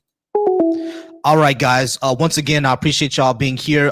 Touch Up, thank you so much for being patient with me while I talk to that person. We're gonna get to you next, but quick mod break, y'all. Quick mod break. I appreciate everybody being here. We have 7,000 likes over on the TikTok. Let's try to get to 10K before the end of this live. Touch Up is probably gonna be my last person. Let's get to 10K before the end of this live. And once again, y'all follow me. Subscribe to Volcy Thoughts over on YouTube, VOLCY Thoughts, and not the thought that you're thinking of. I'm talking about brain thoughts. All right, with y'all nasty asses. All right, so follow me over on that. Follow the Black Atheist Coalition. Subscribe to the Deconstruction Junction. Excuse me. Big shout out to the Deconstruction Junction. I appreciate y'all being there. Coming in June, the Black Atheist, Agnostic, and Skeptics and Humanist Cookout is going to go down in Central Florida. I already got the spot. I already got the food. Well, I haven't got the food yet. I'm not going to let it go rot. But I already got the spot. The food is coming. I'm going to have flag football, all that out there. If you are a Black Atheist, Agnostic, Skeptic, or Humanist, please go ahead and look at my bio. You can go ahead and come to the event, and we will appreciate having you. It's going down in June, or in real life event in Central Florida. Let's go ahead and move on with the conversation. All right, Touch Up. How's it going, Touch Up? Are you at least 18? Good. What about you? I'm all right. Are you at least 18? And what did you want to talk about? Yeah, I'm 18. So I was wondering, can I tackle both at the same time and use your statements from one in an argument on the other, or no? Yeah, you think you can? Sure. Okay. So can you tell me why you believe in number one? Like, what are the benefits of leftist policies over right or other views, and the impacts? A 2-sentence summary. Yeah. Did you hear what I said to the last caller? No, sorry, I was gone. Okay. Yeah. So leftist policies that I'm talking about are things that uplift human well-being, are social policies that will uplift our well-being, such as universal healthcare, such as walkable cities, such as investment into renewable energies, such as things like parental leave, paid parental leave, things like that. These things make us not only physically and I think mentally healthy, not only physically healthier, but also mentally healthier. And because of that, we'll be more productive, and our economy operates better in that fashion. I would say that we need to even need to find a way to move past capitalism, because right now we've seen the results of it, right? So we need to find a way to move towards a more workable system. And I believe that social democracy is better. Democratic socialism is better.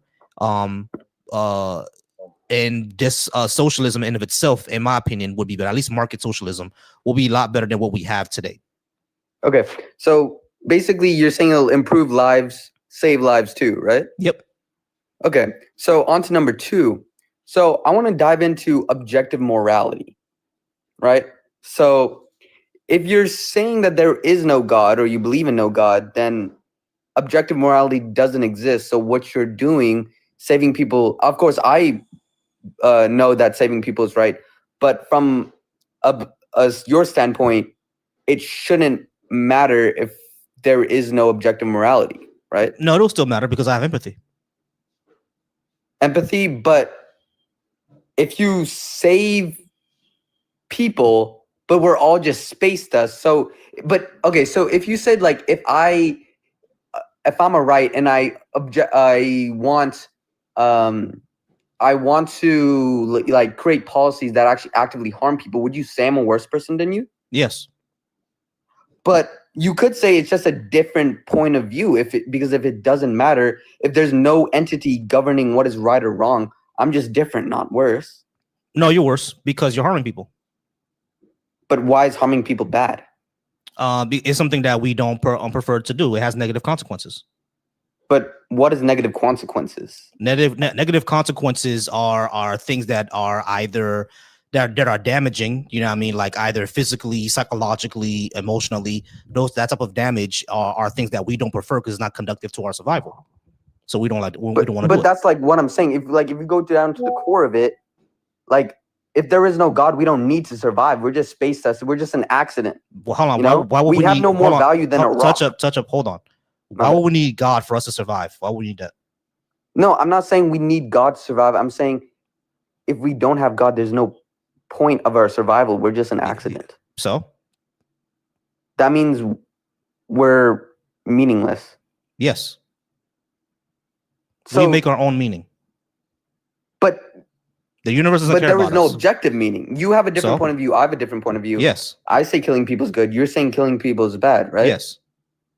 So, but you just said that I am a bad person. Yes, because you're harming someone. You're ending their existence forever. But what I'm saying is that I'm not a bad person. I'm a different person from you. No, you're a bad person because you cause harm. You killing that person cause emotional harm to their family, cause them trauma. You ended that person's existence. All the experience, who they are, whoever will be, is gone forever. That's a violation in my view. That might be the violation in your view, but you could just have ASPD. But most people, humanity is born with something called empathy, and we don't like to see that happen. Yeah, not only that, even if the God that you believe in does exist, that will still make moral subjective because it will depend on him or it or she. But if he's all powerful, then it's objective because whatever he says goes. That's literally subjective. But if he created the laws of the universe, then he can say, if he's all powerful, then he can literally say, this is the objective reality, and it will be true. Yeah, that's subjective because it depends on him. But we're assuming this guy's all powerful, right? But if his subjective opinion becomes objective, it doesn't become objective. It's still subjective because it depends on him. Objective is mind independent. If it all depends on whatever that God says, that's automatically subjective. Okay. Well, I want to return to the other point. So if you think that harming people is bad, and because we have empathy, but that's just because we have neurons that connect to each other, and but just because you're saying that since we have like a random chance of a brain forming in this universe, we have more value than a rock? Yes, because we have sentience. Rocks don't have that. But why does sentience matter? Because we make it matter. That's what I'm saying. So you're saying that our morality is based off of what we choose, right? So correct. Since you're basing off morality off of what humans make of it, then you can't say that I'm objectively bad because that's your opinion. Yes, it would be my opinion. But I don't think we can. I don't think we cannot say that that's objectively bad. We can say that's objectively bad because again, it harms people. Humans have empathy. But what I'm saying is, why does it matter if it's empathy if it's just a random occurrence that we existed in this world? Humans, human empathy does matter. It's unless you're talking about a psychopath that doesn't have any empathy. But why does human empathy matter if we're a random chance? Why does God matter? Right. So the reason why human empathy matters is because we both need to survive in this society, right? We're here now, we're in a society, and we have to survive. So because we're in this society, we have to survive. Exactly. Human empathy is going to be one of those directions that we take in order to survive with each other. That's why that matters. if there's no God, then survival doesn't matter as well. Because no, it doesn't. That's not true. You don't need. Our survival is not dependent upon a God. A God, exactly. Our gods, because if that is true, then then survival would look different. Would have a different meaning depending on the society that you live in, and and the rules, and the rules of religion that it follow. Secular societies still care about survival, even if they're not religious. I'm not claiming that survival is dependent on God. I'm saying that the meaning of survival, us surviving in this universe, is dependent on God. I'm saying we could survive without God, but I don't think that is not true. I'm really questioning this. Like, why is that the case? Why is our survival in this universe dependent on a God that we don't even know exists? Okay, if there is no God, I'm saying since we're just a random chance of atoms coming together, we have no more value than a rock. We're just atoms that. No, we do have more value. But that's not true though, because we are human beings, and human beings are innately valuable because we are the predominant species on this planet. So that is not true. Yeah, okay, but just okay, yeah. What I was gonna say is that you say that we are no more valuable than a rock. Sure, you can say that we're no more valuable than a rock in your opinion, but at the end of the day, is it true or not that human beings are a social species and we need to survive with each other? Is that true? Yeah, that's true. Okay, so if we're a social species that need to survive with each other, then how do we do that if we don't view ourselves more valuable than rocks? Also, I would argue that religion, and particularly the Abrahamic religion, actually are a contradiction to human survival. Because isn't your God the same one who sent the flood to rid the world of humans? How are you saying that God is dependent? Our survival is depending on that God. That's not my argument. I never said that our survival is dependent on a God. As I said, we can survive without a God, but I'm saying the meaning of our survival. But why is the meaning of survival dependent upon a God? Like I said, but not just a God, though. See, a God who himself said that he regretted creating humans and therefore sent a flood to rid the world of humans, and then created the covenant, the rainbow, and literally because he said he regretted that decision. So what are you talking about? Why does the meaning? Why does that God define the meaning of our survival? Well, I never said I subscribe to it. Like, I'm trying to understand here. I'm trying to understand something here. Okay, so touch up. Okay, so which God are you even talking about? Let's do that first. For this argument, I don't need to subscribe to a particular religion. I'm just saying an all-powerful, all-benevolent person So an all-powerful, all-benevolent thingamabobber that created us. It all depends on I guess Bob. I guess we'll call it Bob. All right. Okay. So we all survival depends on Bob. Is that what you're saying? No. We can. Okay. In this universe, I'm saying that we could survive without God, even if we don't believe in it, even if he doesn't exist. But I'm saying the point of our existence is not there. It's non-existent if there is no God. Yeah, sure. So what?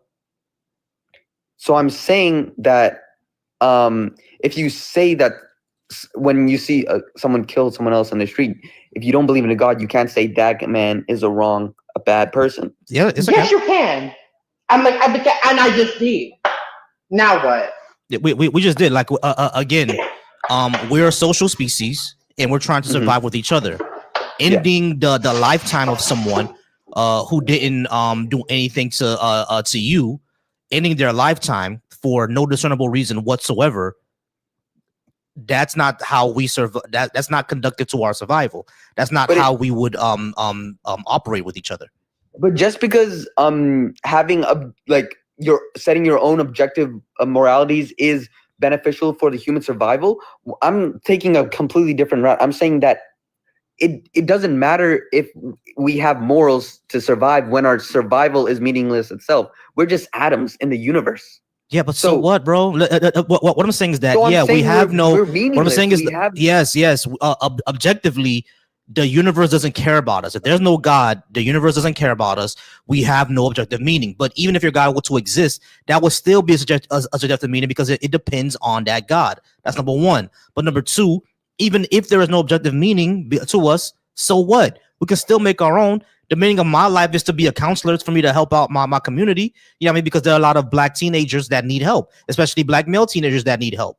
You know what I mean? To unload themselves from everything that they go through, just being black in America. You know what I'm saying? And being expected to be a man when you're 16, which is kind of crazy. We do that a lot in our community. So that's the meaning of my life. I want to help those kids out. Boom, I just made my own meaning without believing in a God. You're saying that because I don't believe in a God, that means that can't happen?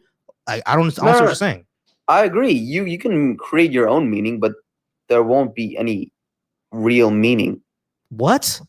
That makes no sense whatsoever. Okay. That makes no sense whatsoever. That makes zero sense because because there is meaning, because he defines his meaning. He's an individual sovereign human being, and he defines the meaning of his life as an individual. If I'm a doctor and I heal this person, I moved atoms around, and that's I'm creating my own meaning. I'm a doctor. I have my own meaning. I have a job, and I help people. But in the grand scheme of the universe, all I did is move atoms around. I didn't do anything, but I created meaning for myself. What? But you saved someone's life. What? That person Right, now. you saved someone's life. That is not just moving atoms around. You saved someone's son or daughter. That is not just move. That is not meaningless. Especially, especially if we're talking about our species. So again, you make no sense. And what it just sounds like is you define the meaning of life by theism, and we do not. And because we do not define our life by theism, you're saying that we cannot objectively say that harmful things are bad when we do not need theism to do that. Especially considering a lot of the things that theist says are wrong or incorrect are objectively bad to begin with. For example, in Christianity, they literally have the Catholic Church has insurance to protect creditors. As I said, I'm not for this argument. I'm not subscribing to any religion. I didn't say you were. I'm making an example of theism that that is objectively harmful. But what does that have to do with the argument? The argument that you're making that theism defines life or the meaning of life is BS. That is what we're naming. Well, I agree. Christians is a bad religion, but I never said I'm a Christian. All right, so what are we talking about here, bro? I didn't say you were a Christian. I used it as an example. Whether you're a Christian or not, touch up. The fact of the matter is, we can have meaning that is not the universe or anything like that, and we still create our own meaning. You're saying that because we create our own meaning, it's not real. Is that what you're saying? Yes. Why?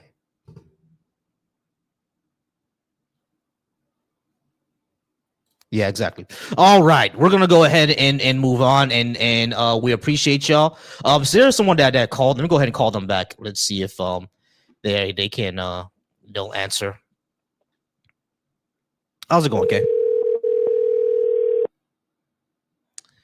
All right, we'll see. I'm great. How are you? Hello. Hey, how's it going? You just called into my live. How's it going? Can I get your age, name, and what did you want to talk about? Hey there, man. It's my birthday today, so I'm actually 29. My name is Trey Rapp. I'm from Florida. Cool. No other questions? Hey, tell them, KK, your co-host says happy birthday. My co-host said happy birthday. All right. So, you said, what did you want to talk about? I'm sorry. Say that again. Which number did you want to talk about? Number 1 or number 2? Man, I kind of agree with number 1, so I guess number 2. All right, cool. So, number 2, yeah. Why do you think I should believe in a God? It's not even really like why you should.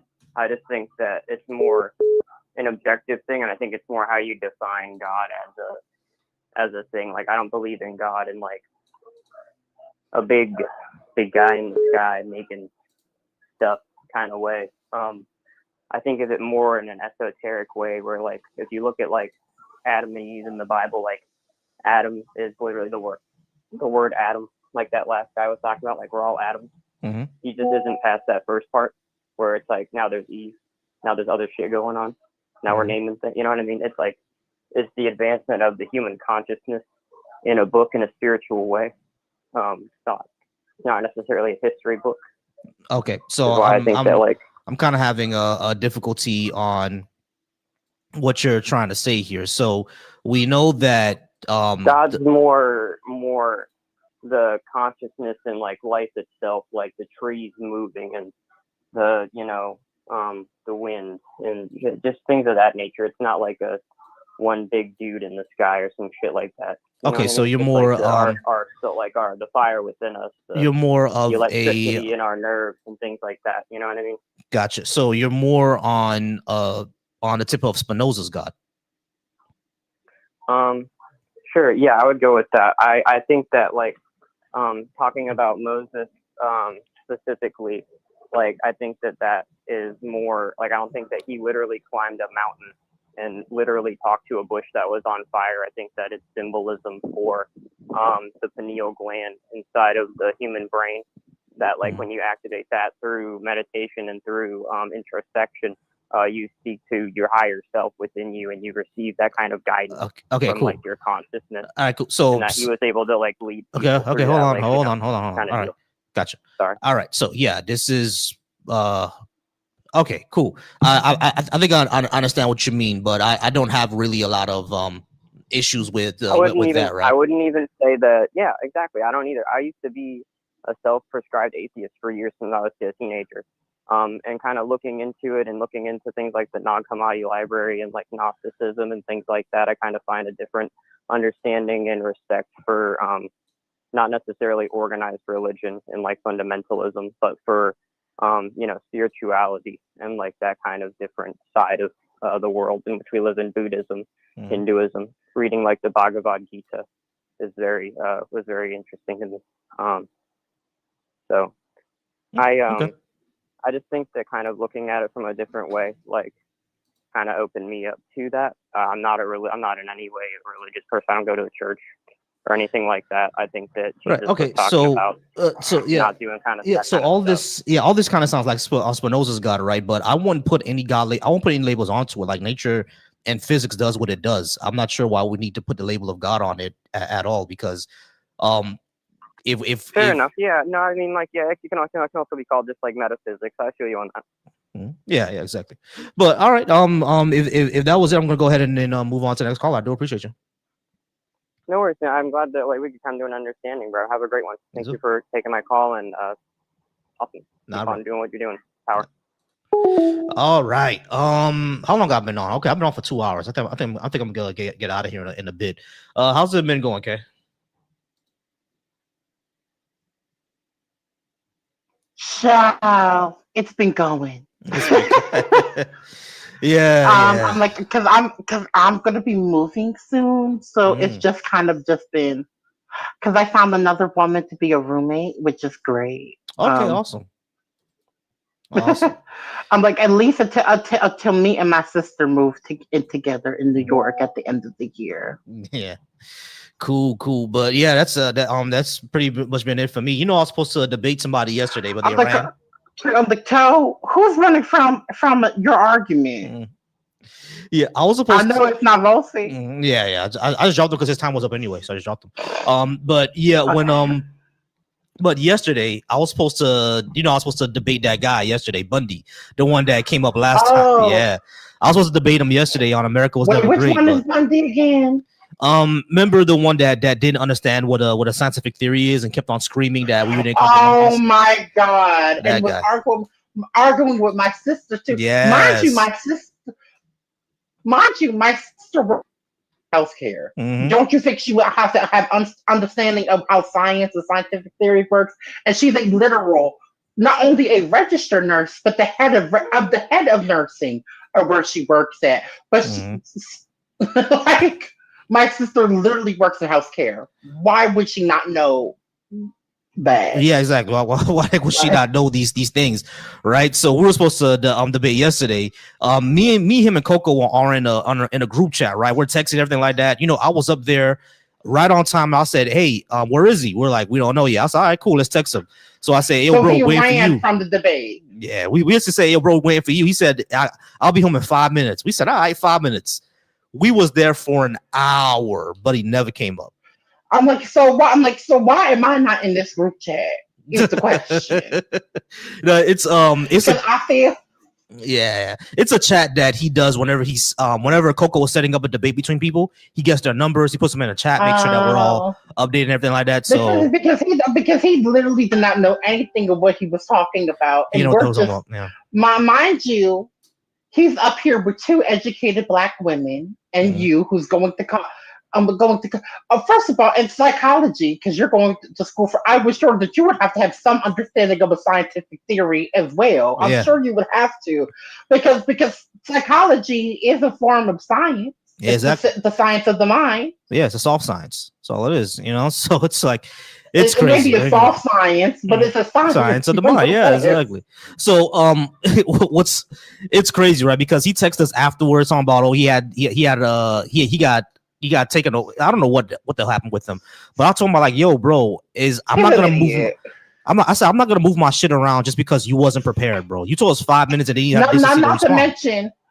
And the fact is, it wasn't that he wasn't unprepared. He literally ran. Like, let's be for real. He ran. Yeah. You had the opportunity to debate, and you did not debate, meaning that you ran from the debate because you knew you were going to get mollywopped. You know you did. Just like my sister and I did with you. And I know his misogynistic ass because he called me a bitch. Yeah. I wouldn't let him. Exactly. And what's crazy about it, I was prepared. You know, I mean, I had a good 8-minute introduction. I can tell you right now, I know even if we do this again. I know you came with the pair. You came with the smoke. I came with it. Hold on real quick. Call from David. All right, David, how's it going? Can I get your age and what did you want to talk about? Yeah, 23. I disagree with your TikTok prompt. Which one? Better for society is very subjective. All right, cool. Yeah. So, did you want to know which policies that I'm talking about? No, just making the statement in of itself is very subjective. You can't make the objective claim here. Would you like to know what policies I'm talking about? Do you understand what I'm saying, or do I need to dumb this down again? All right, if we're gonna have a conversation, he's on to me. If we're gonna have a conversation, I know, but he sounded really rude. Yeah, I you got need you. to check his tone. Yeah. So David, do me a favor, all right? You gotta check your tone. If we're gonna have a conversation, don't do the snarky shit, all right? Wait, but your statement in of itself, leftist policies are better for society. Is that subjective or objective? Bro, we're not in the philosophy class. Would you like to know the policies that I'm talking about? Yes or no? Wait, if you make a claim, you have to. All right, let's go ahead and move on, because I'm not doing all that. Let me call this person back. I'm not doing all that. Because he tried it. Because first of all, he came really aggressive and rude. Like he really tried it. And passive aggressive is still aggressive. Hey, how's it going? 862. How's it going? Are you at least 18? And what did you want to talk to me about? Yeah, so I was. Oh yeah, that's a kid. All right. We're gonna move on to Happy. Happy, how's it going? Are you at least 18? And which one did you disagree with or want to talk about? Yeah, I was the one that was just on the phone that you wanted to hang up on. Okay, yeah. So did you want to know which policy I'm talking about or not? I just want to know first, is this objective or subjective? All right. We're gonna go ahead and move on because I'm gonna see why people. Because I don't know why people don't get this. This is easy, y'all. Because this is not a philosophy. It's not a philosophy class. That's not what we're doing. It's not a philosophy class. It's not a philosophy class. He gave you a direction. He said either you are going to come and debate the topic at hand, or you are going to leave. No, you want to debate. No, that's not the debate. You can either address the prompt as it is, or you can leave. Yeah, just address the prompt. If you want to know, I'm like. Also, I don't know. I'm like, in the words of my sister, honey, I don't know. Would you people from the Caucasus Snookers keep on coming into these spaces, thinking that you're going to dominate the conversation? Yeah, that's not how that works. That's not how that works. We're not doing that here. With the conversation. All right, so we're. Let me just do this. Let me just do this. All right, come back up. Come back up. Because I don't think he understands what we're doing here. Go come back up. All right, so we're gonna teach you some. All right, so Happy.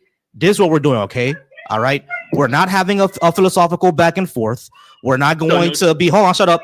We're not going to be talking about P not P. That's not what we're doing here. All right, you can probably do that for number 2, but number 1, that's not what we're doing. Leftist policies are. Hold on, be quiet for a second.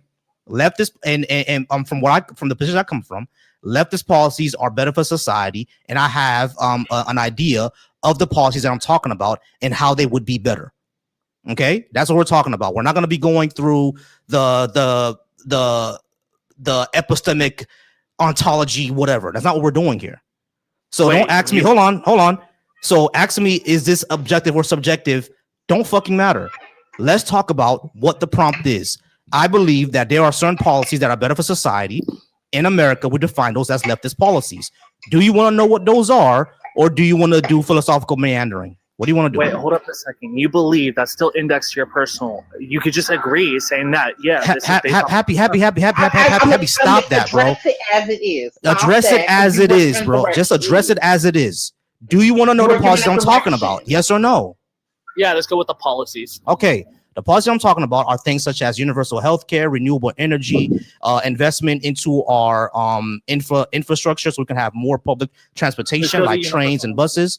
I'm also talking about things like parental leave, because parental leave it will help us, like at least new parents, spend more time with their children, etc. What these policies would do would decrease stress.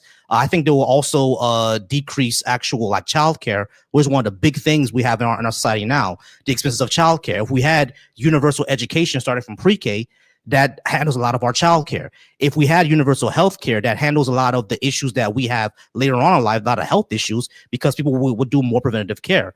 Makes us healthier, makes us more productive, decreases childcare, encourages families.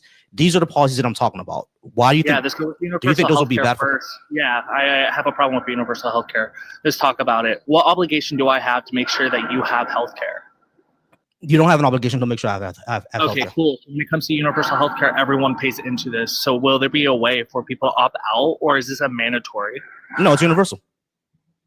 Wait, you have to pay into universal healthcare. Do you know how it works? I know how universal healthcare works. Yeah. So everybody, Happy, stop.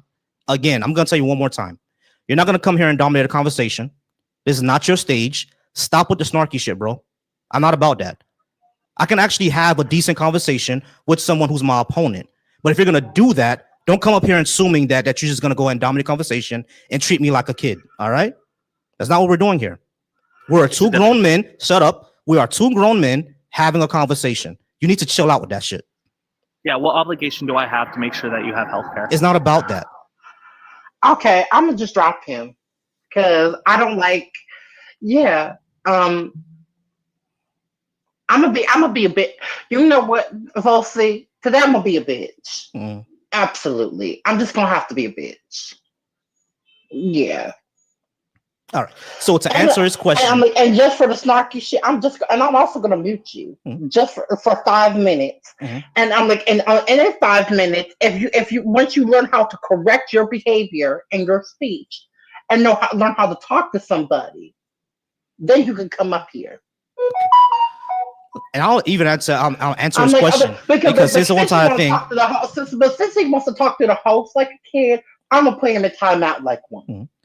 So just to answer his question, it's actually not about that. It's not about obligations. At the end of the day, we could actually say that we do have an obligation because we live in a society together. So it's best to make sure that everyone is taken care of as much as we can. That'll be number one. But the second thing that I would say is that it's not about it being mandatory or obligating or anything like that. It's not what it's about. It's simply about this is the best way for us to have for us to run our healthcare. And we've seen it work in other societies. We're the richest society in the world and don't have it. It's not really about that. It's beneficial for us. It's beneficial economically. Every single industrialized nation has it. Even some unindustrialized nations have it. You know what I mean? So it's crazy that we can't. You know what I mean? It's not about you're obligated to do something. That's not how universal healthcare works. Call from. All right. You're probably gonna be my last caller, 585. Can I get your name and age and what do you want to talk about? My name is Maddie B. Getting Money. I was the one in the comments. It has nothing to do with the guy calling me a coward to call in. I'm calling in because I want to know why I was banned off of your channel. Oh, I don't know. Did you say something racist? Nothing at all. I'm just in there talking normal, just talking back and forth. I didn't say one crazy thing. I don't remember blocking him. In your comments at all. I think he's over on the YouTube. Well, I gotta trust my mods. So whatever you were arguing about, I'm not sure why you got deleted. But if you said something racist, if you said something racist or hold on, Maddie, calm down. If you said something, bro, you're not, because you're talking while I'm talking. You're talking while I'm talking. You are talking while I'm talking. You are talking while I'm talking. I can already see why he got banned. Okay. So if you're talking while I'm talking, I'm gonna tell you to calm down. So, Maddie, that has nothing to do with if you're talking while I'm talking, I'm going to tell you to calm down. Go ahead. If you're talking while I'm talking, I'm going to tell you to calm down. Don't tell me to go ahead. I know when to go ahead. This is probably why you got banned. No, so, this is probably why you got banned. This is probably why you got banned. Because you can't chill out. You can't chill out. Go ahead. The way I talk to people is that you do not demand me what I do on my own platform. So be quiet for a second while I finish. Can you do that? Can you do that? Can you do that? You're the one calling me. You're on my platform. So can you chill out? Can you? Okay. So if you're gonna be quiet, you don't talk. All right. So my question was, Maddie, did you want to talk about number one or you want to talk about number two? I don't know why you got banned. It doesn't matter to me. Either one. Want to talk about number one, number two? Okay. Leftist policies are better for society. The policies that I'm talking about, I'm not sure if you heard. Things like universal health care, things like renewable energy and much investment into that. Things like guaranteed housing, parental leave, etc.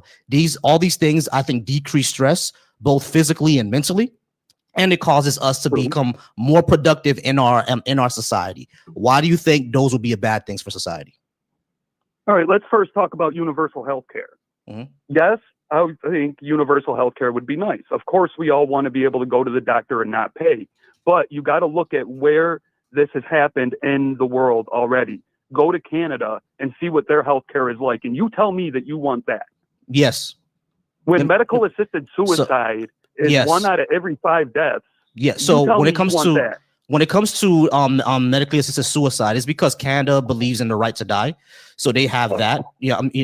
So they have that, but that doesn't mean that just because they have medically assisted suicide, therefore their entire healthcare system is kind of screwed up. And my second question would be, why is Canada the example and not Switzerland? Canada's the example because they're kind of sized almost as big as we are. Switzerland's a tiny little country. How about France? You got to look at somebody with a large population. Maddie, how about France? How about France? Have you been to France? Yeah. Actually, no, but my father has. How their healthcare works? Their healthcare they have universal healthcare. Right. And have you seen it in person? I haven't seen it in person, but I have friends who live in France. Then. Hold on, Maddie. Maddie. This is exactly why I say calm down. If I'm talking, you don't talk. So the reason when I'm talking, you don't talk. So when I'm talking, you don't talk. So when it comes to Canada, right? Like you wouldn't talk to me like I don't talk. You don't talk when I talk. You don't talk when I talk. You don't talk when I talk, little boy. Little man.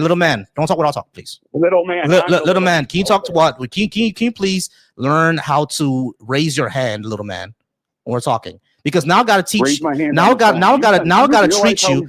Now I gotta treat you like how teachers treat kindergartners, because you don't know how to control your damn mouth.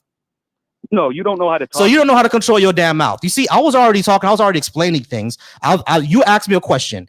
Have I ever been to France and seen it? I said, no, not me personally. But I have family that lives in France, and they love their healthcare system.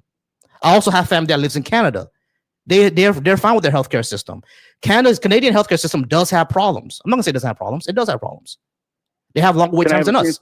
So they have longer wait times than us, right? That's one of the problems that they have. But over in France, they have shorter wait times. They still have professionalism. Their doctors are still highly paid, and they have one of the best healthcare systems in the world, and it's universal. And not only that, Canada has. I mean, that's Canada. France has a larger population than Canada. France is about 70 million people. Canada has about 35 million people. And not only that, France is just as diverse as we are. So diversity, population. Okay, let's go to China. China has 500 million people. Actually, I think they have 1 billion people. I'm sorry. China has a billion people. They have universal healthcare. Yeah, and their healthcare is just great, isn't it? Yes, it is. How come when I literally watch, you ever freaking Furious Pete? Have you ever watched Furious Pete on YouTube? I have no idea what that is, but I don't go off of YouTube as any proof of anything. No, listen, this guy had cancer. Every time he went in to get his cancer treatment, he had to wait in the waiting room for 4 hours before they brought him in. He had an appointment and everything. When I had cancer, when I went in, I never waited in that waiting room more than 10 minutes because they know I felt like shit, and they knew that I didn't want to be out there around all them strangers. All right, what country you talking about? I'm talking about Canada. Okay. I'm talking about why, when you go into a normal doctor's appointment, why do you wait in the waiting room for 4 hours like you're in the emergency room? Right. So, Maddie, I understand. Maddie, why are you talking over me? I'm still talking. So I understand because we already been through this. Because we already been through this. Because we already been through this, Maddie. We already been through this, Maddie. We already been through this, Maddie. We've been through this, Maddie. We already been through this, Maddie. We already been through this, Maddie. We already been through this, Maddie. We already been through this. I already said, you piece of shit, that Canada has issues. I already said that. I already said Canada has issues. You're talking over me. I know I'm talking over you. I know I'm talking over you because you're talking about shit that I already talked about shit. You're already saying shit that I already conceded on that point, that Canadian healthcare does have issues. I even said they have longer wait times. I said they have issues, Maddie. But the issue is, Maddie, is that Canada is not the only example of universal health care. France doesn't have these problems, and they have a bigger population than Canada. So why can't we do what they're doing in France? Why is Canada your example and not France? Because Canada's right next to us. So what? I'm gonna go by what I'm like, tell him. I'm like, your mom pointed out that he pointed out population size. Hold on, okay. So, Maddie, here's the problem, Maddie. You pointed out population size. You pointed out what you didn't say diversity, but you only pointed out population size, right? You said they have a comparable population to us. I agree. Their healthcare system also has issues. I agree. However, France also has a population that's similar to ours. Is just as diverse, and they have 65 million people, more than Canada. They don't have the issues that Canada has. So the question would then become, why is one the example but not the other? Of course, Canada has problems, but that's not the only. Hold on. Of course, Canada has problems, but they're not the only example of universal health care. There are other examples. Okay, like I've said, I've studied and seen Canada's healthcare firsthand. I've never studied France's healthcare.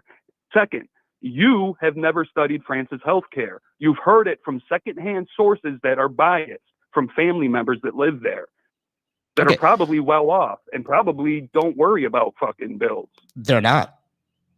So the only people that worry about healthcare and bills are people who aren't well off and people who got to pay 50% of their paycheck to pay for healthcare. That's wrong. That's so wrong. That's not how that works over there. People worry about healthcare. No, that's not what I said. That's not what I said. So when we're talking about Canada, right? You said that you studied the system, so you lived up in Canada. I've spent some time up there and I've seen firsthand how it works. Okay, yeah. Again, I understand that, right? But do you know that there are Canadians who come here and say that our system is shitty too? Very few. There's a lot of Canadians that come here for healthcare because they can't get it in their own homeland. They can't. There's a lot of like people what? who come like here what? because they have Like what? they have fatal diseases that they Mhm. can't get treated in time up in Canada, so they come Yeah. here and get treated. Yeah, so I that know does happen. Yeah. I know So Maddie, Canadians personally. so Maddie, I I live got right you. next to the border Maddie, I of got you. Canada. Maddie, I got you. I So got you. I got I you. know. Maddie, I got you. I got you. So yes, I get that, Maddie. We've already said this. It does have issues, right? But my entire point to you is that they're not the only example of universal health care, Maddie. There are other countries that have universal health care that don't have those problems. We've already went over that. Okay, Neither of cool. us have studied them. So hold on. So cool. So when I say that we should have universal health care, you automatically jump to Canada and not the other systems that are better than Canada. The first thing I said is yes, I want universal health care. I think it would be great. I would love to Cool. not have to So pay we can for move on healthcare. then. We can move on then. Okay, let's move on to the second one. All right, cool. So why? Let me ask you a question. Why is it so important to dis or disprove God? Why can't you just let people live? People can live Why the do you way they care want. so much what people think? People can live the way they want. I didn't say they can't believe in God. That's not what I said. That's not what it says. You It says got a whole it says platform right here, debating people right on here. faith. No, it doesn't. No, right here it says, why should I believe in a God? It doesn't mean that you shouldn't believe either. I'm asking you, why should I believe? Oh, well, on that note, I don't care. Okay, can you tell him to hold on for a second? Maddie, hold on for a Rosie? second. What's up, Kay? Night nurse, why are you addressing what the caller is saying towards me though? I'm not getting that. Oh, not night nurse. I'm not sure what night nurse is about. Night nurse, if you want to come up, you can come up. Sorry about that, Maddie. I was just talking over you to can come up, night nurse, because I am not the caller. Give me a second. Yeah. All right. So yeah, I was just talking over to my TikTok. All right. So when it comes to the question, right? Why should I believe in a God? I'm just asking people why should I believe, and I challenge them on this because obviously religion it affects a lot of our society.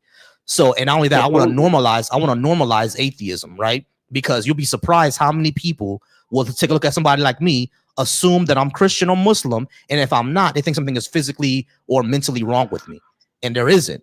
So that's the reason why I do these type of things. But here is also the point. Give me a second. Why shouldn't we? And I see bad on both sides. People who are religious and people who are atheists. I see horrible behavior on both sides. There are assholes who are atheists. No doubt. No one doubts that. You know what I mean? But Like there's atheists who will turn the look pause at for a anybody who second? believes, oh, you believe in some freaking guy who's up in the clouds, you're a weirdo. Like there's people who have the same exact Well, notion. that is weird behavior. Yes. Yeah. Sure. We Matt. got to normalize what we All got to right, so Maddie, normalize pause. is not judging people. Maddie, pause. Not judging people based on Maddie, pause me real quick. I have someone asking me a question on my TikTok. Go ahead, Kay.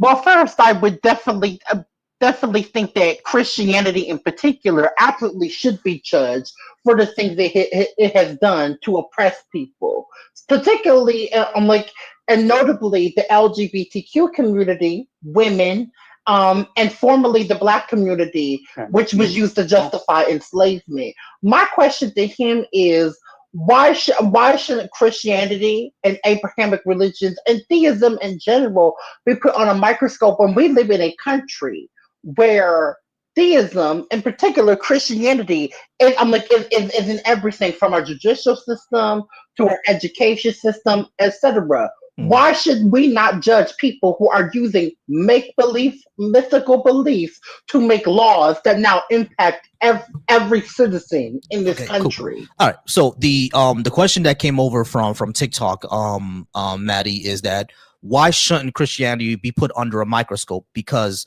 number one, it does have, like I said, effects on us, right? There are people who are using it to make certain laws, particularly against the LGBTQ community, and it was used to justify the enslavement and oppression of Black people in the United States and abroad. So why shouldn't it be put under a microscope? I think, well, first of all, everything should be put under a microscope. Every religion, every single thing should be put under a But you microscope. didn't make that argument. Secondly, Christian. We're talking about evil Christianity. people can use So address that. anything to interpret it and use it against you. So I'm of the state of mind, and Jesus also taught this, that organized religion is evil. I believe in a higher power. I don't know what it's called. I don't know what his name is, her name is. I think there's something above me. I'm saying there's too much love, there's too much beauty to just have come from dust floating around in space. Okay. You know? Yeah. So yeah, that's things hard are for me to wrap my head around. But listen, so yes, I believe organized religion is evil. But that doesn't mean that people's personal faith should be brought under question. The reason why, faith and right? what So, Maddie, organization uses as a justification are two different things. but again, Matt, the reason why we bring it into question is because of the effects that it has, and not only that, I think that everyone should be thinking critically about what they believe. Right, we should all be thinking critically about that, especially if it's something as important as why is there something rather than nothing. It's a mystery, right? So we should all be thinking critically about my entire mission here. Absolutely, my entire mission here is normalization, having conversations, and for people to think critically about what they believe. You don't have to abandon a belief; just think critically about. I mean, I got plenty of people I love that are atheists. I got plenty of people that I love that are Christian. I got people I love that are Muslim. You know what I mean? I think preconceived notions, having judgments on preconceived notions is the issue here. Yeah, exactly. All right. So, and then when it comes to government, it's simple. There's separation of church and government. Church and exactly. state. In practice, there's not. There. Not in practice. Ask him. Does he really believe that? Does he really believe that Roe versus Wade had no? So I mean, that religion did not play a part in that getting overturned. All right. Yeah. There's a question that came from my TikTok. Do you believe that religion didn't play a part in Roe versus Wade? Because I think it definitely did.